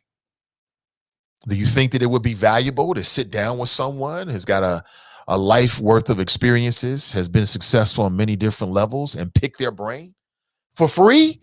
Wait a minute. I get to pick the brain of somebody successful for free. You count me in. Again, it could be about business. Maybe you're strategizing to make a move. It could be a spiritual issue. Maybe something's weighing heavy on your soul. Could be a personal issue. You just need somebody to talk to on the low, right? Keep it confidential. Again, download the free ebook today at renewcommunitychurch.org and sign up for 30 minutes of free coaching while you are there. Check it out. Check it out this morning. Also, let's talk about it. It's a brand new series. It's a Facebook Live event that is happening on Sunday, March 7th. That's this Sunday, March 7th at 1 p.m. Now, you can watch it on Facebook via Common Strategies, or Common Strat is what I believe. If you did a search on Facebook, if you type in, let's talk about it, Common, COMMEN Strategies, you can watch it live on Sunday, and I'll share it as well on Sunday. I'll be just starting Dope Chicks, but I'll make sure that we share it as well. And you got all these fine folks. Hey, we know Cedric. What's up, Cedric? Cincinnati District 32. Desiree Timms, she's the president and CEO of Innovation Ohio. And Ashley Glass, she's the founder of Black Women Cultivating Change. Okay, so they're putting together this live stream event on Sunday, and they're going to talk about Ohio's environmental health disparities. And I think that that's a very, very timely conversation. I just love the live world. I love live streaming. I love the fact that people can go live these days. That's where I want to be with this, 100%. And I want to invite you to be a part of it as well. So again, that's on Sunday. I put up again and make sure you get it. That's on Sunday. Oh, beautiful people out there. Some Black excellence. Ohio's environmental health disparities, HB6, I believe. They'll be talking about that and how you can be involved, and also give you some really pertinent information about what's going on here. If Ohio is going to move in the right direction, family, it's going to be us that do the heavy lifting. We cannot just put it on the people that we always see out there up front. They cannot do it by themselves. They cannot do it by themselves. They need us to be a part of it. They need you to be a part of it. Also coming up on Saturday, that's March 6th. Put this in your calendar. If you're interested, get vote ready. They're doing a drive-through voter registration and candidates petition event. Okay, that's going to be Saturday from 12 noon to 2 p.m. over on North Bend Road, 2645 West North Bend Road. If you haven't already registered, then here's an opportunity to do so. As I understand it, the majority of people who are eligible to be registered to vote do not in Cincinnati. Why? Tell me why. Why is that? Is it because they feel like their vote doesn't matter? And if so, what do we need to do to convince them that it does? We've been talking a lot about petitions as well. So candidates will be there asking you to sign their petition. So again, that's going to be Saturday, March 6th. Put this in your calendar, family, 12 p.m. to 2 p.m. Truth and Destiny UCC. And that's at 2645 West North Bend Road. Over the Mount Airy area. Okay, so get hip. If you are looking to maybe make a change, right, in your employment status, and you're looking for an interesting opportunity with a family-owned business here in the greater Cincinnati area, well, then I would suggest my friends over at Pinnacle Protection Agency. They are currently seeking professional camera, DVR, and alarm installers, everybody. If you're interested, you can send your resume. And by send, I mean email your resume to info@pinnacleprotectionagency.com, or you can call 513-506-5010 for more information if you are interested. And oh, by the way, you might be interested in their services. You might be thinking, hey, you know what? Alarm services, I need to get an alarm. Protect your property. Set yourself up with a surveillance system. You know we living in the last days of common sense, family. What are you waiting on? Get yourself one of those cool doorbell systems so that no matter where you are in the world, somebody knock on the door. All you got to do is hit your phone. You get a little notification. Peace of mind. Peace of mind is priceless. Peace of mind is priceless. Okay? Think about it this way. This is not just an opportunity for you to get a surveillance system. This is an opportunity for you to get peace of mind. And that is priceless. So maybe they can help you in a couple of ways. Check them out this morning. Again, 513-506-5010. Okay? 5010. And of course, don't forget. Now, some of this information needs to be updated. I was talking with Otis just yesterday, and Otis is doing things. He's coming back to the city. He's making some changes. If you follow Otis on Facebook, you've already seen.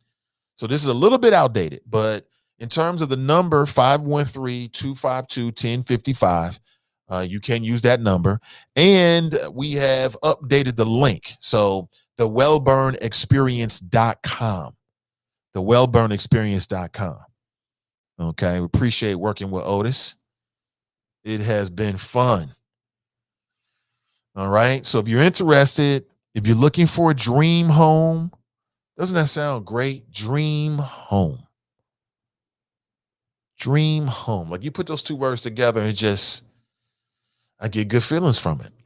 Or maybe you're looking for a commercial property or rental property. Give my friends over at Team Wellburn a call. It's 513-252-1055 this morning. Here's Cass. She says, yes, we will talk about it. Mothers have to pick men that are good for them as well as their children. The whole city came together for little James. It's sad to see. Yeah. I just learned myself. Cass is up in Middletown, her and Britt. So check them out in their podcast.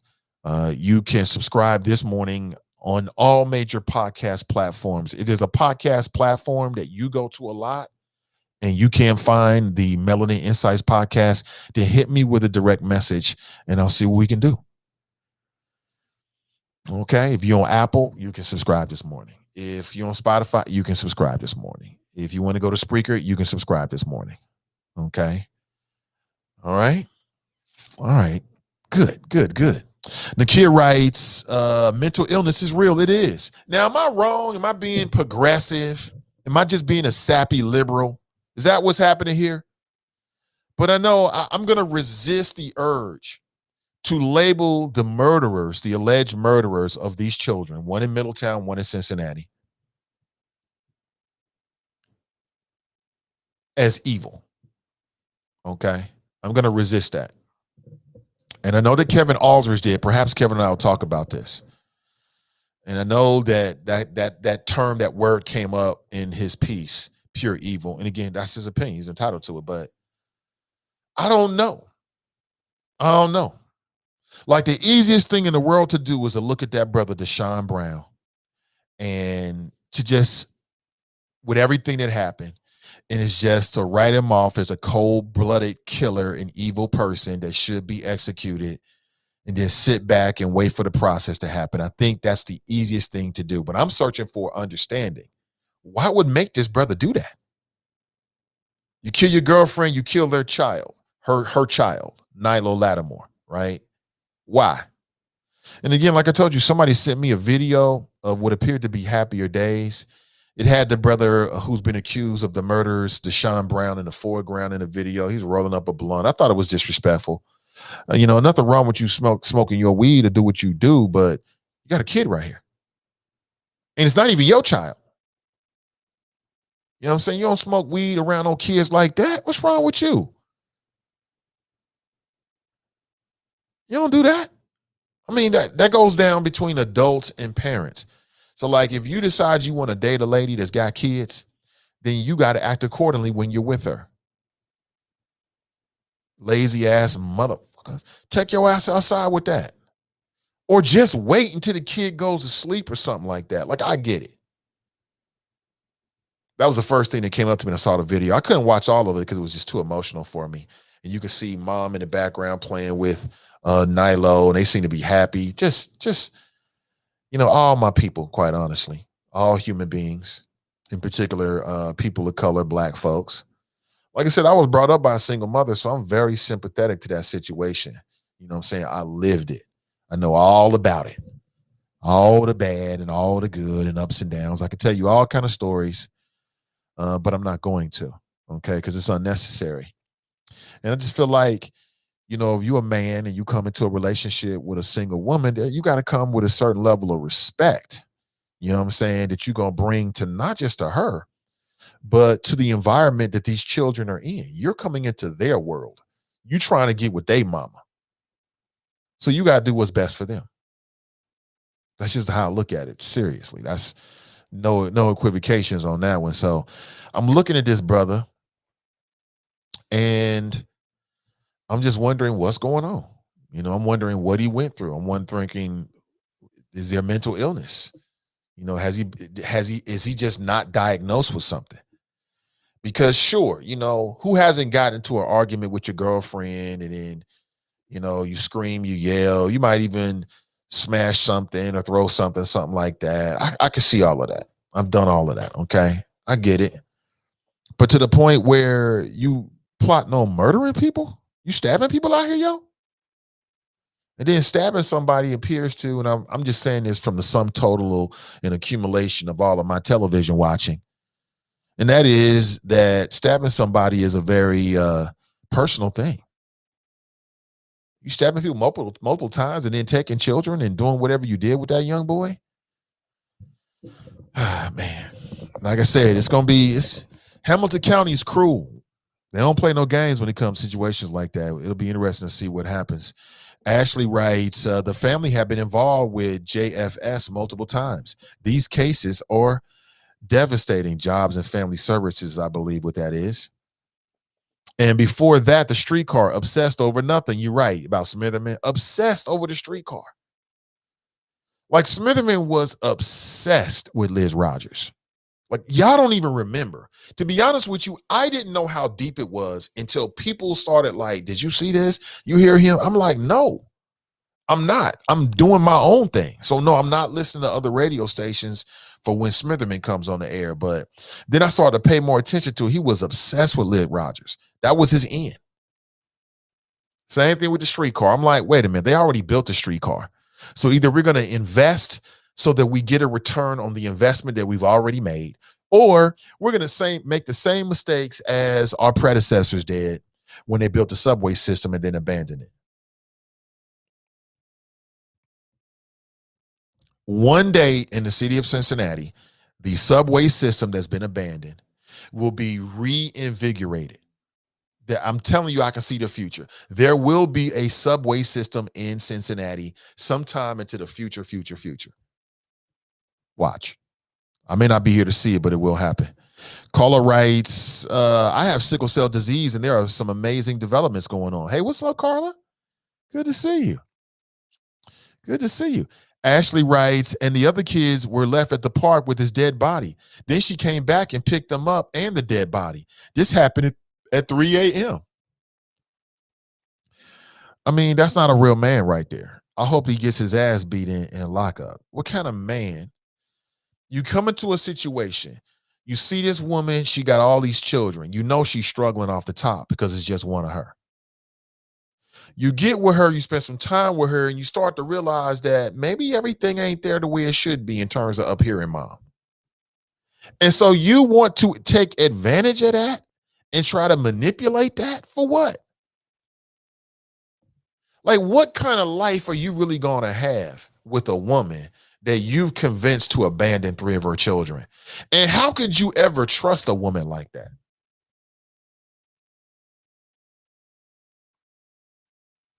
I mean, that wasn't going to work no matter what.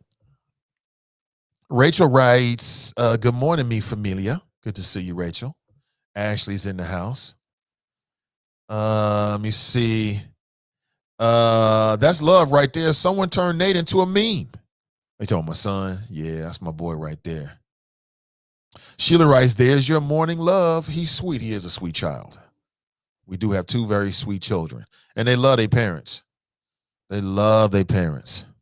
They love their parents very much. And they should. Because we try to be fair to them. Mental illness, my ass, leave the kid with the police. Unless they have proof of her mental illness, all her life, it should be a paper trail. Angela ain't having it, huh?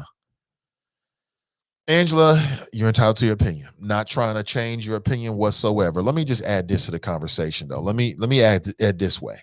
Do you think that the actions of the mother in Middletown are the actions of someone who is sane and rational? I do not. I do not. I don't think the sane and rational people abandon their children at a park, run over the child, leave the body, then go back and pick the kids up.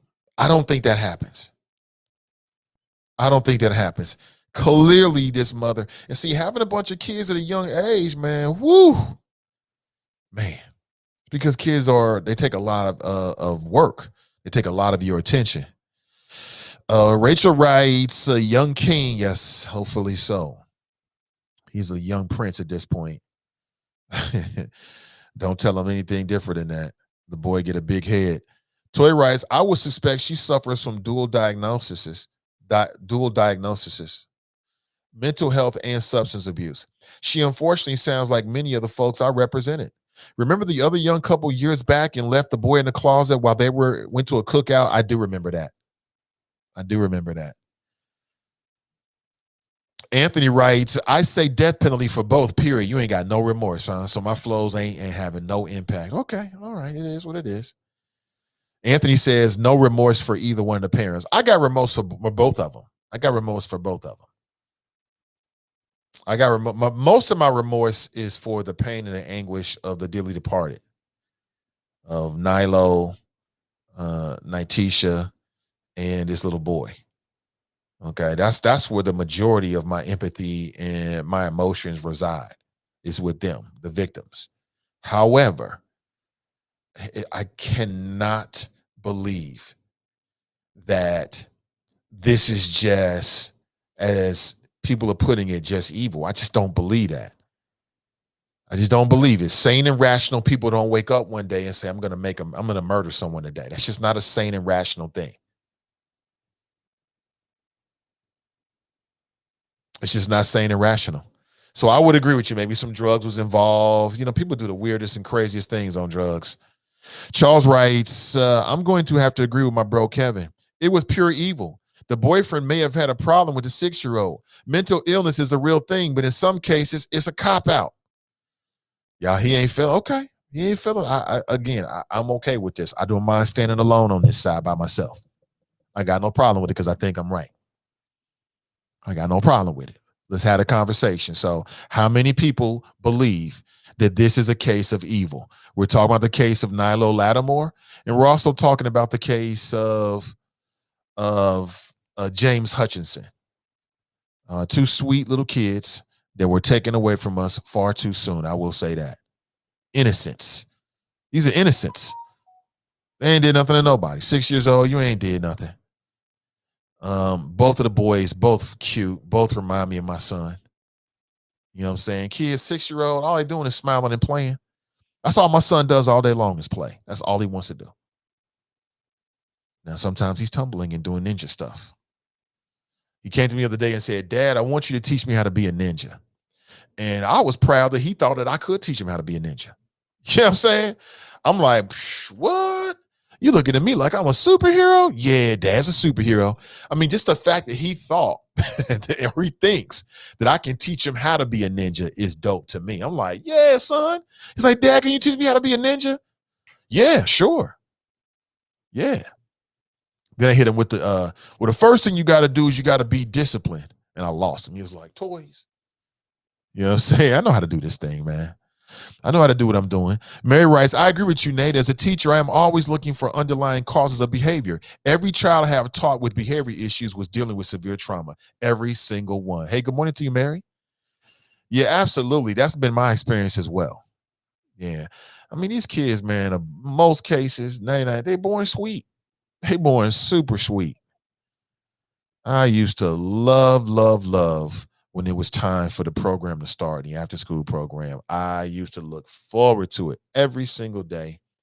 And I would sit there and we would do attendance. The children would come in, the students would come in, and I would just try to lift their spirits and create a good environment for them. And the funnest thing about that job, the funnest thing in the world about that job was to set up these events, set up these programs, and then to sit back and watch the kids enjoy it. That was the best part about the job, I'm telling you. By far was the best part. It was by far the best part. Just to see them being activated, doing their thing in their little worlds. They used to trip me out, man. I used to have a ball with them. And when I had to make the decision to leave, that was the hardest part, leaving those experiences. But things change. Things change. So what do you think? Akeem writes, nothing to see here. Middletown mother will get probation like Brooke Schuyler. Is that right? Anthony writes, she didn't kill her kid when he was 1 year old. Dude didn't kill anybody when he was 15-year-olds. They planned and did these murders as full grown adults.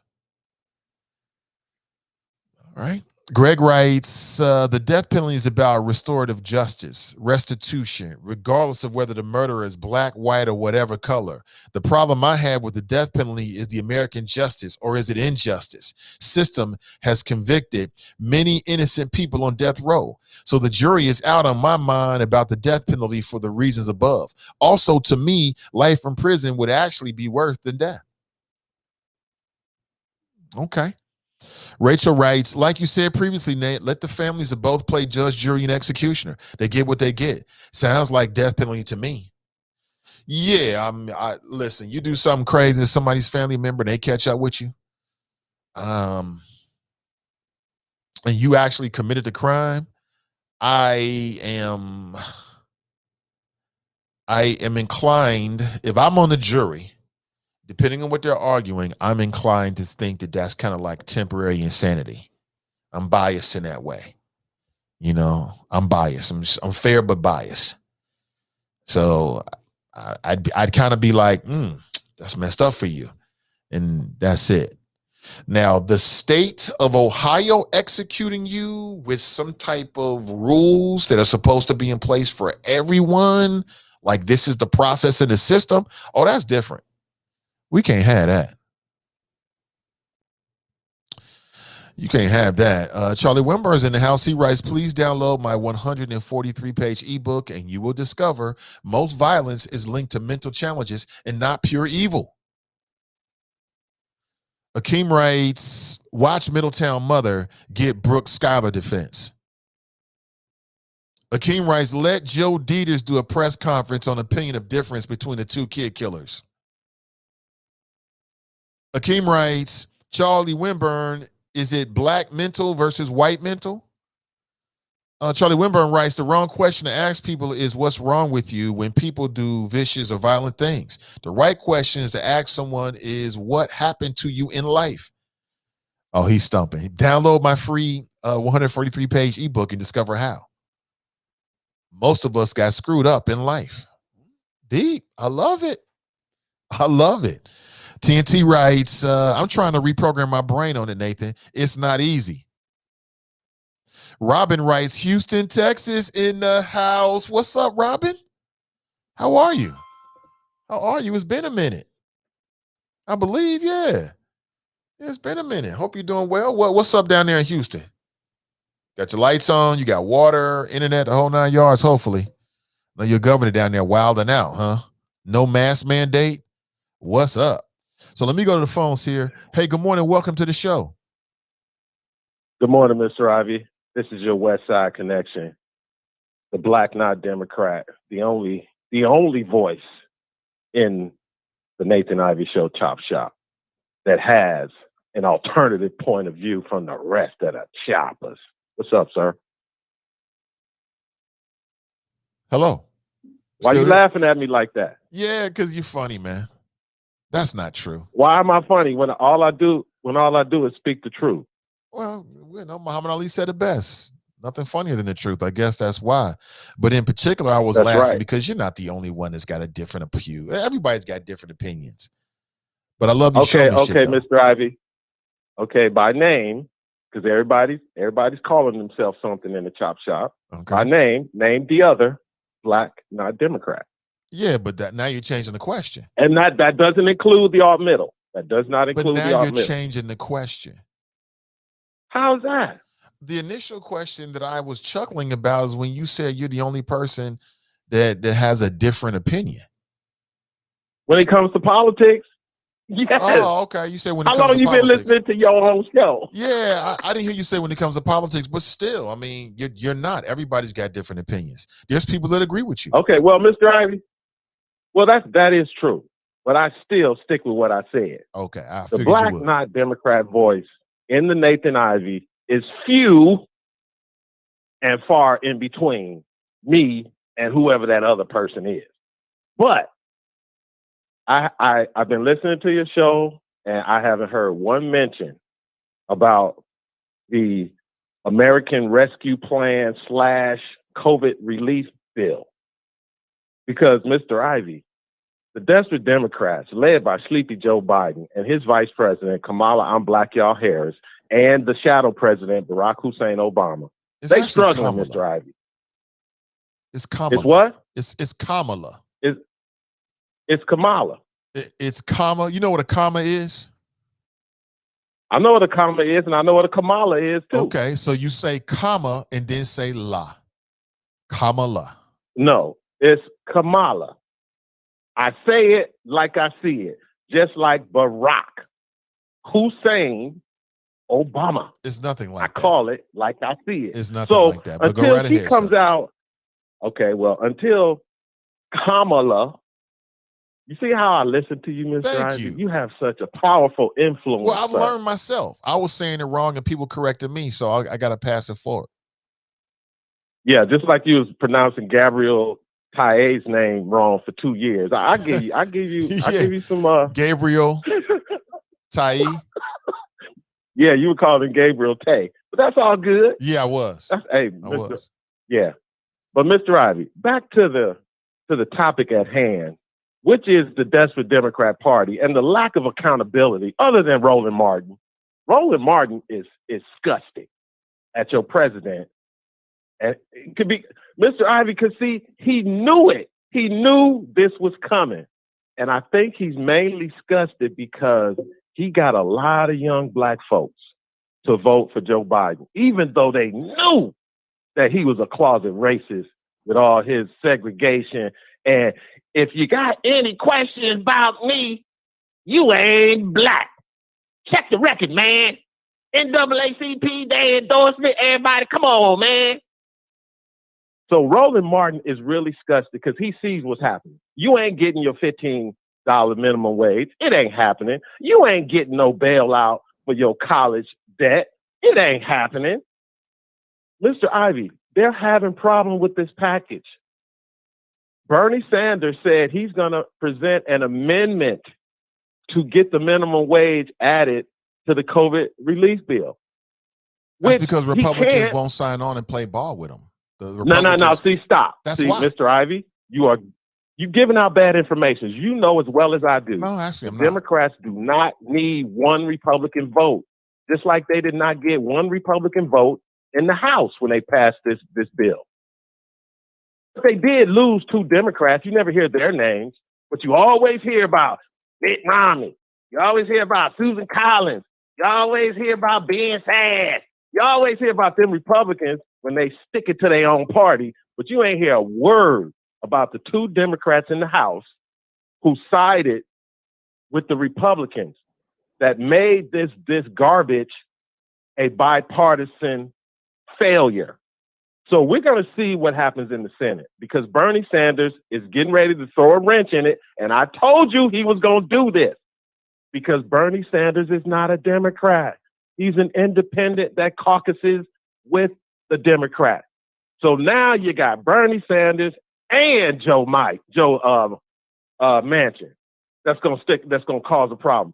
So where are all the Negro whisperers now, Mr. Ivey? Where's Glenn, the overseer? Where's he at now with his politically petty? I ain't going to go there. But where's he at now? Why he ain't defending? He can't defend this because they lied. All these politicians, it's not about the truth, Mr. Ivey. It's about what you can get people to believe. And black folks, they just waiting. They waiting because they say, okay, Joe, we're going to give you a chance. We're going to give you a chance. Because, Mr. Ivey, the way it's looking now, it's a strong possibility there may not even be $1,400 checks. So we're going to have to wait and see. But it is not looking good. That's not true. For sleepy Joe Biden.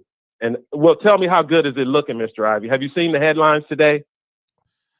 I don't know what headlines you're talking about, but from everything right, I'm looking we don't at, traffic in the same media places. The stimulus package is going to move forward. It's going to be passed one way or another. How do you know, Mr. Ivey? That is going to happen. How do you know? The margins are so thin based on what happened in the House of Representatives, Mr. Ivey. Again, like I said, Joe Biden had to pull Neera Tanden. They finally pulled her out of the Senate confirmation thing for budget and management. She's out of there because she was a far left liberal talking trash on Twitter during the Trump administration.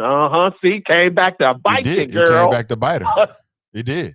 She was going after Democrats, and you've always said that, Mr. Ivey. She was going after Democrats too, though. Don't just make it seem like she was going after only Republicans.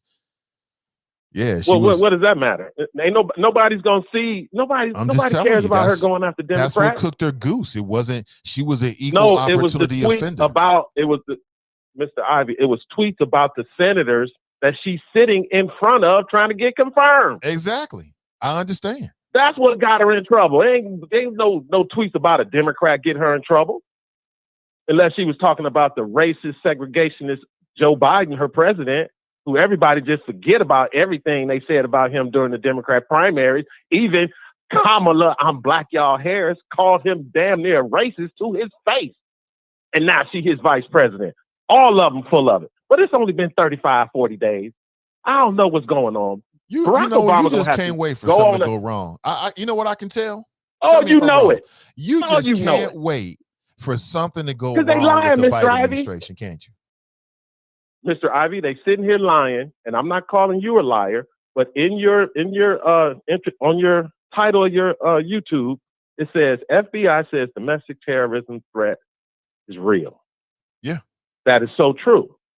But the clip that the mainstream media is playing of the FBI director, Christopher Wray, is him saying that there was no Antifa at the Capitol on January 6th. Right. But they don't play the other part that he said, that in 2020, Antifa protesters' arrests over the summer were up 3 times more than the previous years. They don't play that part. But see, I know you'll play it, right? How is that relevant? Because you're powerful. No, it's not. If you're going to play the one part about there was no so-called Antifa as far as the investigation goes, that's what he said. He didn't say no. He said, as far as our investigation shows, there were none. Right. But then they should also play that the rise of domestic terrorism also includes Antifa. I don't follow. He said it. Now you just jumped off the window. You just jumped out the window with that one. You was making sense, and now you don't make sense. One has nothing to do with the other. So you're saying that there was domestic terrorism. You're saying that from last year to year to date, well, not year to date, from last year to this point, that you're saying that there was an increase of people who identify as being members of Antifa that were arrested at the protest that happened last year. Is that what you're saying, or since last year? Is that what you're saying? Yes, okay. yes. But yes, what we yes. don't know is what were they arrested for? They were arrested during. Remember when Was it a curfew when Trump violation? sent in the feds? No, when they took over the federal building in Portland, Mr. Ivy. Don't act like you don't know. What? You don't you're remember, stretching Chaz? here. You don't remember when You're they took stretching over here. You're stretching here, and an you're trying entire to water area. down the FBI director's No, point. I'm not. So let me no. See, you don't reiterate want to so hear people what know. he said. So let me You reiterate don't want to hear so what he people know. said. Okay. So you got a lot of your people, Republicans on TV, that's been running around trying to soften the blow of white supremacy by claiming that an organization named Antifa, that's short for anti-fascism, right? Who isn't against fascism? That's number one. But an organization named Antifa, they had infiltrated the Capitol riot on January 6th, and that they were the ones who were actually doing all the violence to make everybody look bad. That's some old QAnon conspiracy type stuff. You know that, right? Okay. Now see, that's what you Mr. in here Ivy, peddling. Since you want, you in here peddling QAnon no, I'm not conspiracies peddling now? none of that. No, I'm not peddling none of that. I don't care how you That's try what to you just pin said. me to it and tie me to it. I didn't say nothing. That's what you about just said. You the just people said who were there. You just No, said that. I said that's Mr. Ivy. the road you was going down. Well, why don't you play the clip of Christopher Ray so he can say it himself? I Or played do you it want me already. to play it? I played it earlier. No, play the clip where he says that last year the arrest of Antifa was on the rise. Okay. And I don't. And so what does that mean? People get arrested all the time. Were they arrested for jaywalking? Were they arrested for curfew violations? As were a lot of protesters here in the city of Cincinnati. Like, you don't know this, but people in Cincinnati got arrested for curfew violations. That's not on the same level of what happened on January 6th. Drop. You realize that, don't you? Okay. What, Mr. Ivy? So who what did cares they call what Antifa got arrested for if it wasn't on January 6th? Or did they call it a peaceful protest? I'm just saying, man, who cares because about the mainstream media being arrested? Now see, it's your if show. We're not talking about the arrest that happened on January 6th. One has nothing to do with the other. You're trying to water down what actually happened. How can I water down what happened when it's already out there? The facts are there. Exactly. We're talking about I'm proving that it's difficult, but you're trying to. I didn't say you did it. I said you're trying to. I'm not going to let you. No, I'm not trying to do anything, but I keep asking you to play the clip of him saying not only are white supremacy groups on the rise, but also Antifa. That's not what he said. Why won't you play that? Now you're changing it. And I don't think that me playing that clip will have any impact. And when it comes to anarchist violent extremists, which is another category that you asked about, that number has also grown over the course of my tenure. Last year, I think we had more arrests of anarchist violent extremists than in the prior 3 years combined. Now, did you hear that? Yeah, and I didn't hear him say Antifa. Okay. He said anarchist. That's Antifa. You just said it. No, he didn't you say just Antifa. Said what their he name said means. Anarchist. They are two different things. Oh, see, okay. Now see, Mr. Ivy. What you mean, RC? You Mr. are tripping, Ivy? bro. What you talking about? The man didn't say you heard Antifa. His voice. Play your own clip back again, Drop. Since you want to test out your equipment, play it back again. Let's see if he says Antifa. I ain't got to test out nothing. I thought so. I thought so. I don't have to test out nothing because the tape speaks for itself. It sure does. And the man said anarchist. Do you know there's a difference between anarchist and Antifa? Now you want to laugh. God. Okay. Okay. All right. Okay. All right. Well, okay. Well, Mr. Ivy, then who was he talking about then? Who was he talking about? That the arrests were 3 times more. Who are these anarchists, Mr. Ivy? I don't know. You have to ask Christopher Ray that because he didn't specify. He mentioned them in the same breath as domestic terrorism. Okay, if you want to put white supremacists as domestic terrorism, go ahead, do it. Then you might as well include militias. Might as well include some of them. What's homeboy's name? Grandmaster J. NFAC. Why would we do that? You can call them. Won't do that. No, we won't. There's no evidence Why to not? suggest, because there's no evidence to suggest that the Not Effing Around coalition has incited any violence. Where did they do that? Against themselves. They shot themselves like 3 times. So again, we're talking about how the media and these damn politicians will put a label on something. Because, see, Mr. Ivey, you forget about the Time Magazine article. They're all in this together. The secret shadow campaign. All this is a combined effort to eliminate the Republican voter so they won't turn out in 2022. And 2022 is starting to look like a problem. Okay, well, anyway, I'm getting ready to hang up, okay? Because now you're trying to call me a white supremacist. I'm just trying to say, man, put that tinfoil hat on as soon as you hang up.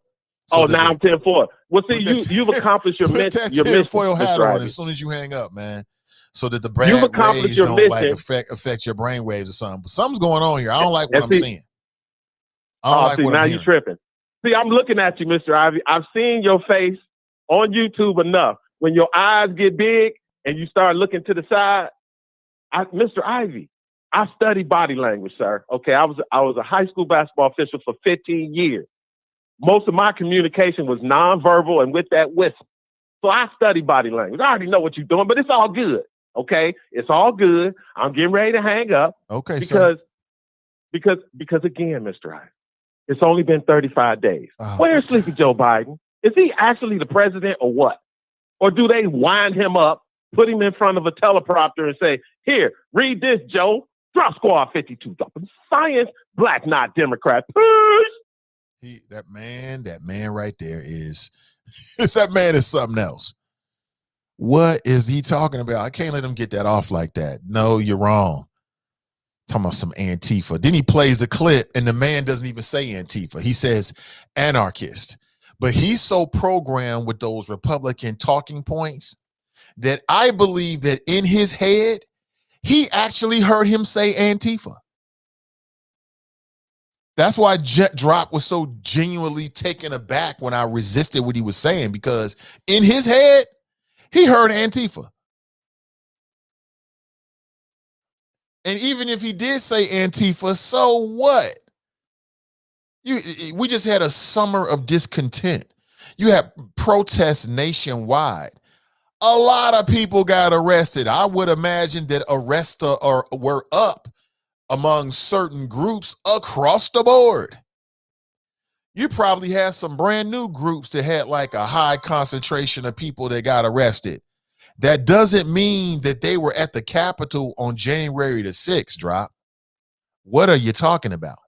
On January the 6th, you had a lot of good old boys, including white supremacists, that thought that they were going to take over the country.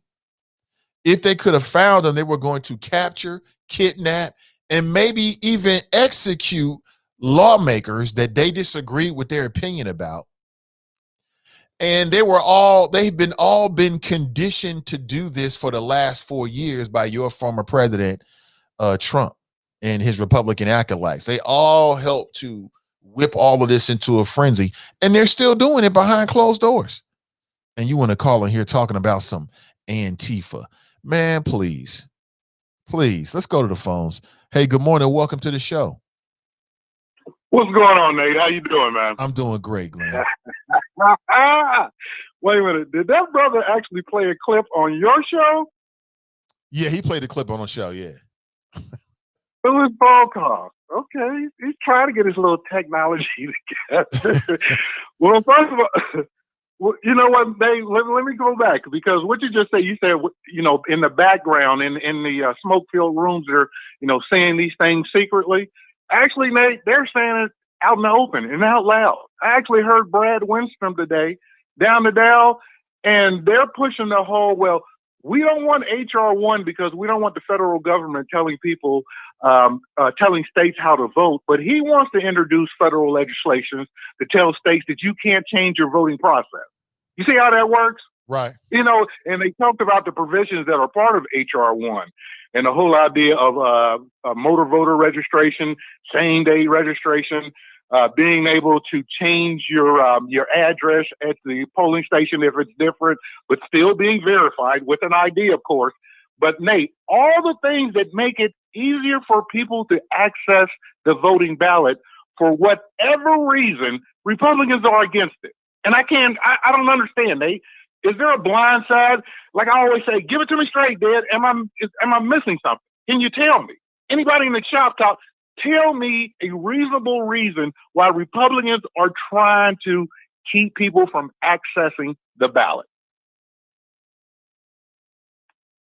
Anybody? Bueller, drop. And this is another thing, Nate. Given what's happening in states all around this country and Republican legislatures who are looking for a problem to solve that isn't a problem, because we all know that this past election was one of the most secure elections that we've had. We also know that actually the states in question dropped, if you're out there listening, they were actually states that were led by Republicans.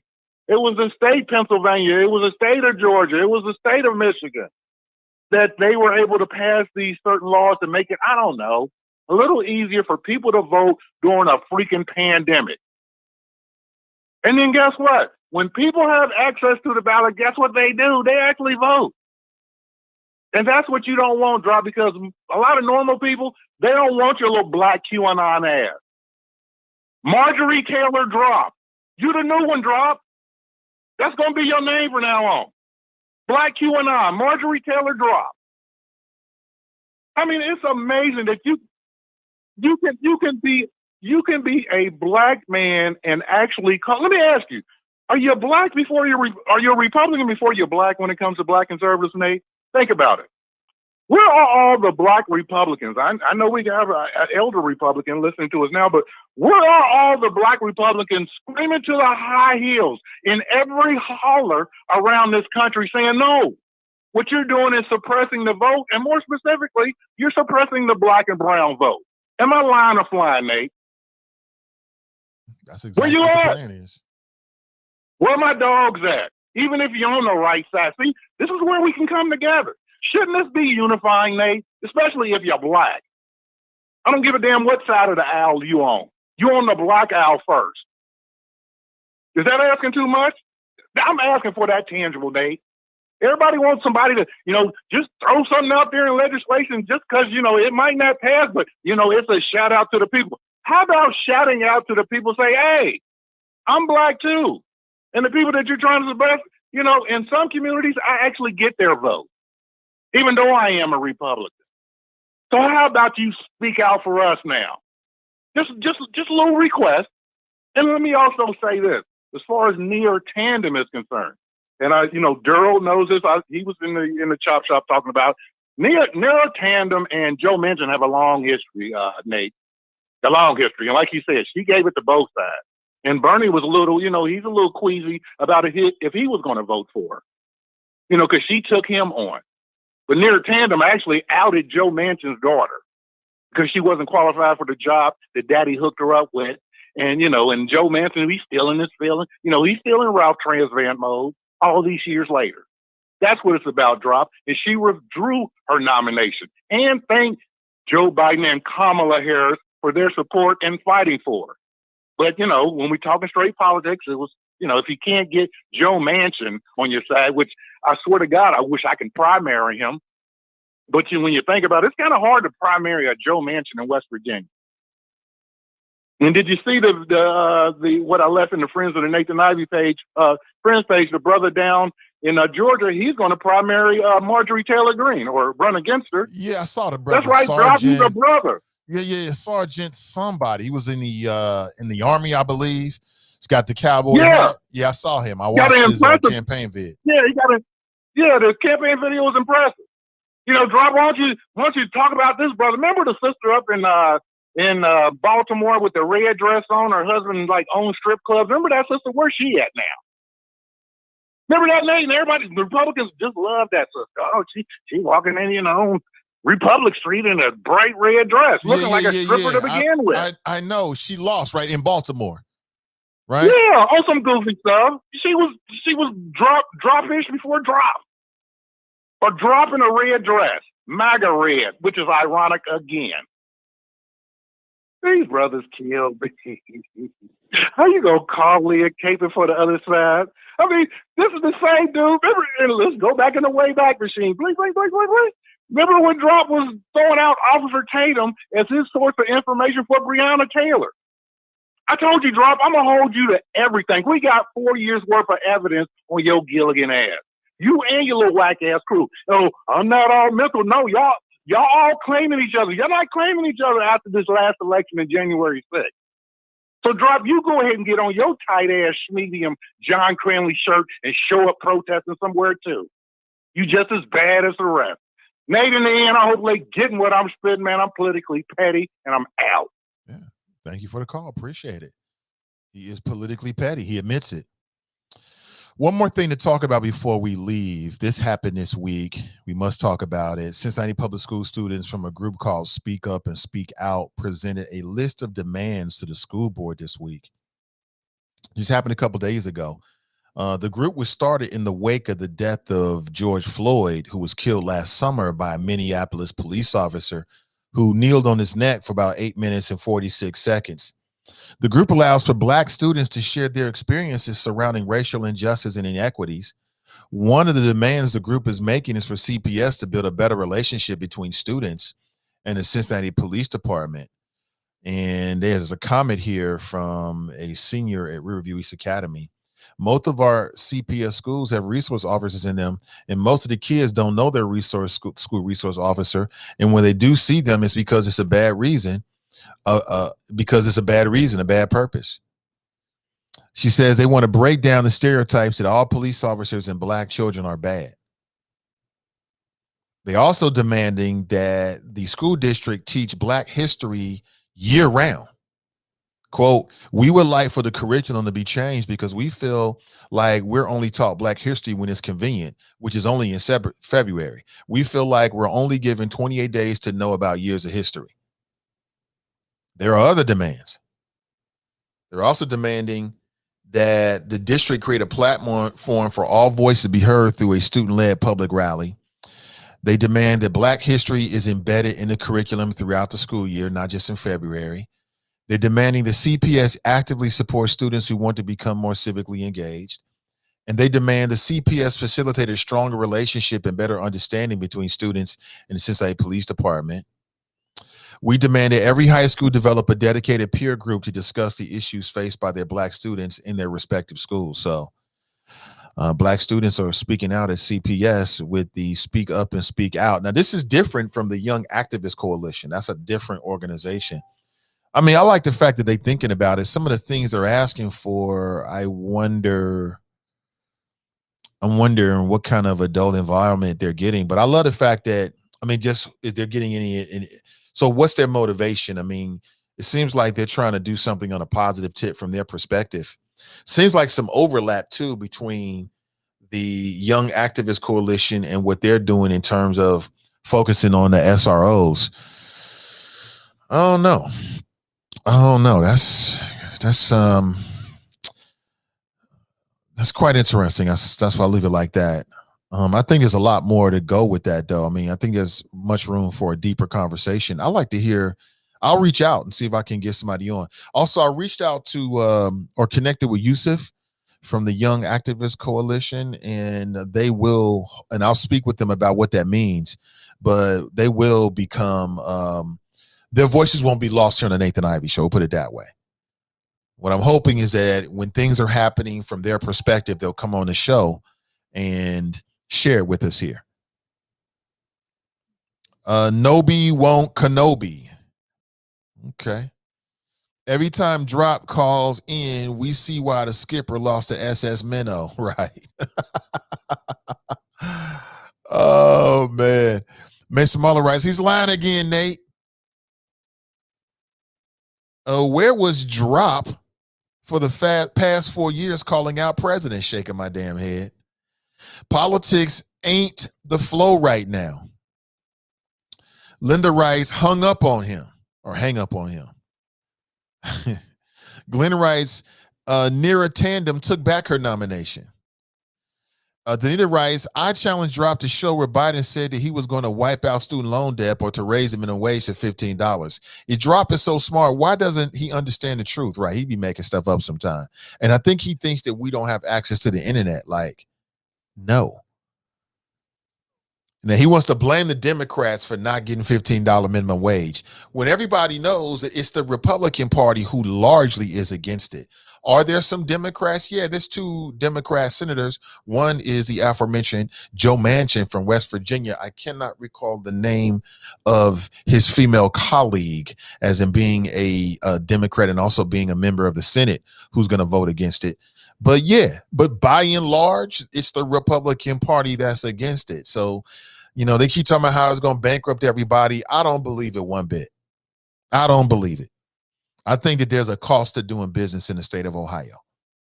The cost of doing business in the state of Ohio is paying your taxes and whatever fees are associated with establishing your business, whether that be like an S Corp or an LLC, a sole proprietorship or whatever. There's a cost associated with it. And in America, a country that has so much to give, there's so much wealth in this country, although highly concentrated in the hands of a few, that there should be a minimum wage, and there already is, that you have to pay people so that it keeps up with the times. It keeps it competitive. It keeps up with inflation, period. That's just what it is. That's just what it is. I don't know. Let me see. Yo writes, Glenn call in and straighten drip up. He did too. What's up, yo? Janice writes, so what does Black Not Democrat propose? Is he so offensive he can't possibly be fending for dictator Trump? Right. I don't know what they propose. They propose that Black people should leave the Democrat plantation. That's what they propose. Drop is making a power move and it might work. He might turn up at the Republican convention. Drop might mess around. I'm not saying this lightly. It could happen. I don't take anything lightly. I don't take anything for granted. I don't underlook anybody. Drop could turn around and be the new Candace Owens. He's on that path. Nate, you want a viewpoint of a QAnon person? He is on the phone right now, right? Danita writes, Antifa is not a group. Antifa is an ideology. We should all be Antifa, which literally means anti-fascist. Anti-fascist. Antifa being a terrorist group hell bent on destroying this country is a myth that the right likes to say, right? Yeah, they've got no answer for the fact that white supremacists are rising up in this country. So rather than deal with the white supremacists, they want to throw up distractions like Antifa. I have been saying it since I found out about Antifa. Who is an who's pro-fascism? Fox News, Newsmax, Drop, whoever else, they want the Black Panthers, they want somebody to rise up to do the things that these white supremacists are so they can start talking about the new group and not the white supremacists. The Drop over here trying to soften the blow. Well, he also said, and then we listen to the audio clip, and that's not even what the man said. He said Antifa. The man didn't say that. He said anarchist. Well, what's the difference? If you don't know what the difference between the two are, bruh, you got problems, Drop. Antifa is not your problem. A lack of education is. Maybe I'm starting to see something now. This is why you argue the way you do. You just don't know any better. Come on, bro. Oh my gosh. Is he interviewing Uncle Ruckus? Kind of close. Lynn writes, he did say that. He said the FBI approaches cases by violence done. If that's Antifa, so be it. But they weren't there on the 6th. Stop, Drop, right. That's exactly what the man said. You can believe that Antifa is the worst group in the world, but there's just no evidence of that. The evidence is that domestic terrorists, white domestic terrorists, remain a top priority for the FBI because these folks are planning on something. Just like they planned on January 6th, it could be tomorrow, March 4th. Tomorrow's supposed to be like a big day in the QAnon world. I'm reaching out. You can't see, but I'm reaching out to QAnon people. I'm trying to get somebody from QAnon on the show to talk about it from a QAnon perspective. Hopefully I can secure it between today and tomorrow. Samuel and Django. Who that nigga? Who that nigga? I saw Django. Django was a great movie. Cruther writes, why is Drop trying to tell Nathan what to do on his show? Right. He's just beside himself. Elizabeth writes, Antifa is an idea, not an organization. All Americans should be Antifa. See, these are smart, intelligent people. I've been saying the same thing. Who's pro-fascism? But Sean Hannity and Rush Limbaugh and these other people in the media, they're very good at doing what Trump did, and that is creating enemies. And they create enemies because now if he's the enemy, then you have to help me in my crusade against the enemy. That pelts me as the good guy. There's no evidence. I remember they tried to do the same thing with the new Black Panther Party. Fox News wants the new Black Panther Party to cause some kind of violence. They can't wait for it. Because then now they've got a convenient pivot. Let's not talk about the Proud Boys. Let's talk about the new Black Panther Party. It's the same old games. We see right through you.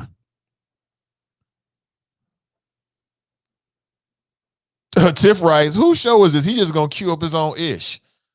I know, the nerve of this dude.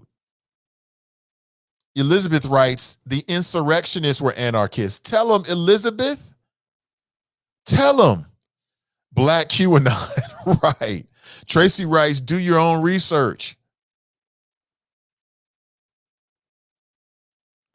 Brian writes, Antichrist and Antifa are different. LOL. Right. They're different, Drop. You know that was next. That is hilarious. Y'all saying, hey, I'm not going to hang up on Drop, man, unless he's on some other ish. Danita writes, the one who's actually broke into the Capitol building are the anarchist. Drop. Right. I don't know why he can't get this, but it is what it is. Cruther writes, Drop is weird as hell. He's super weird this morning. Oh, man. Good morning to you. Good morning. Good morning. Good morning. Again, before we roll out of here this morning, I want to remind you that there's something new that's available to you this morning. The folks over at renewcommunitychurch.org, and that is their website. They're kicking off 2021 with something new. It's their Focus 2021 series. And to kick things off, they're offering a free 142-page ebook that you can download today, totally free. And as you go through the process, if you're interested in 30 minutes of coaching, then you can set up for 30 minutes of coaching with Charlie Winburn as well. Again, the coaching can be on whatever topic that you feel that you want to receive coaching on. Could be a business idea. Maybe you're thinking about making a pivot in your business. Maybe it's some other business related ideas or questions that you have.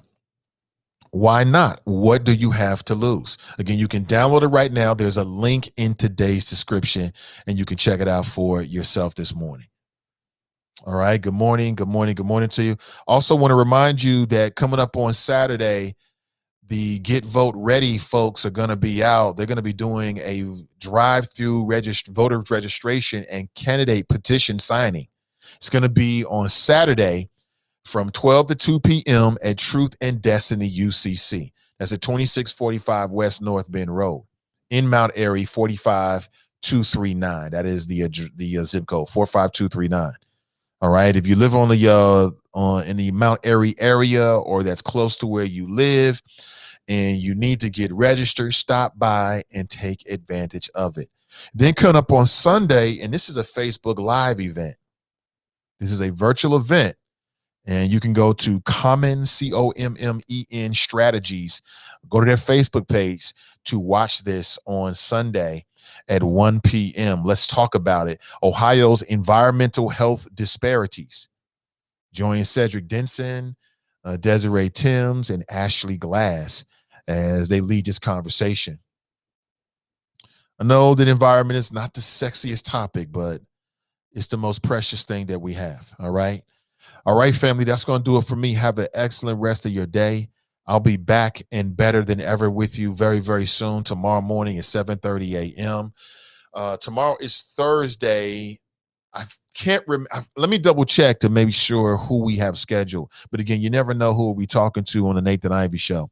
Please like and share this so people can see today's stream. I really appreciate you. Don't forget that today is triple Negative Breast Cancer Awareness Day. Shout out to my guest this morning, Mrs. Josie Holloman Adams, for coming on and talking about the Erica J. Holloman Foundation. You can find them on Facebook and also just do a Google search. All right. Have an excellent rest of your day, family. I'm Nathan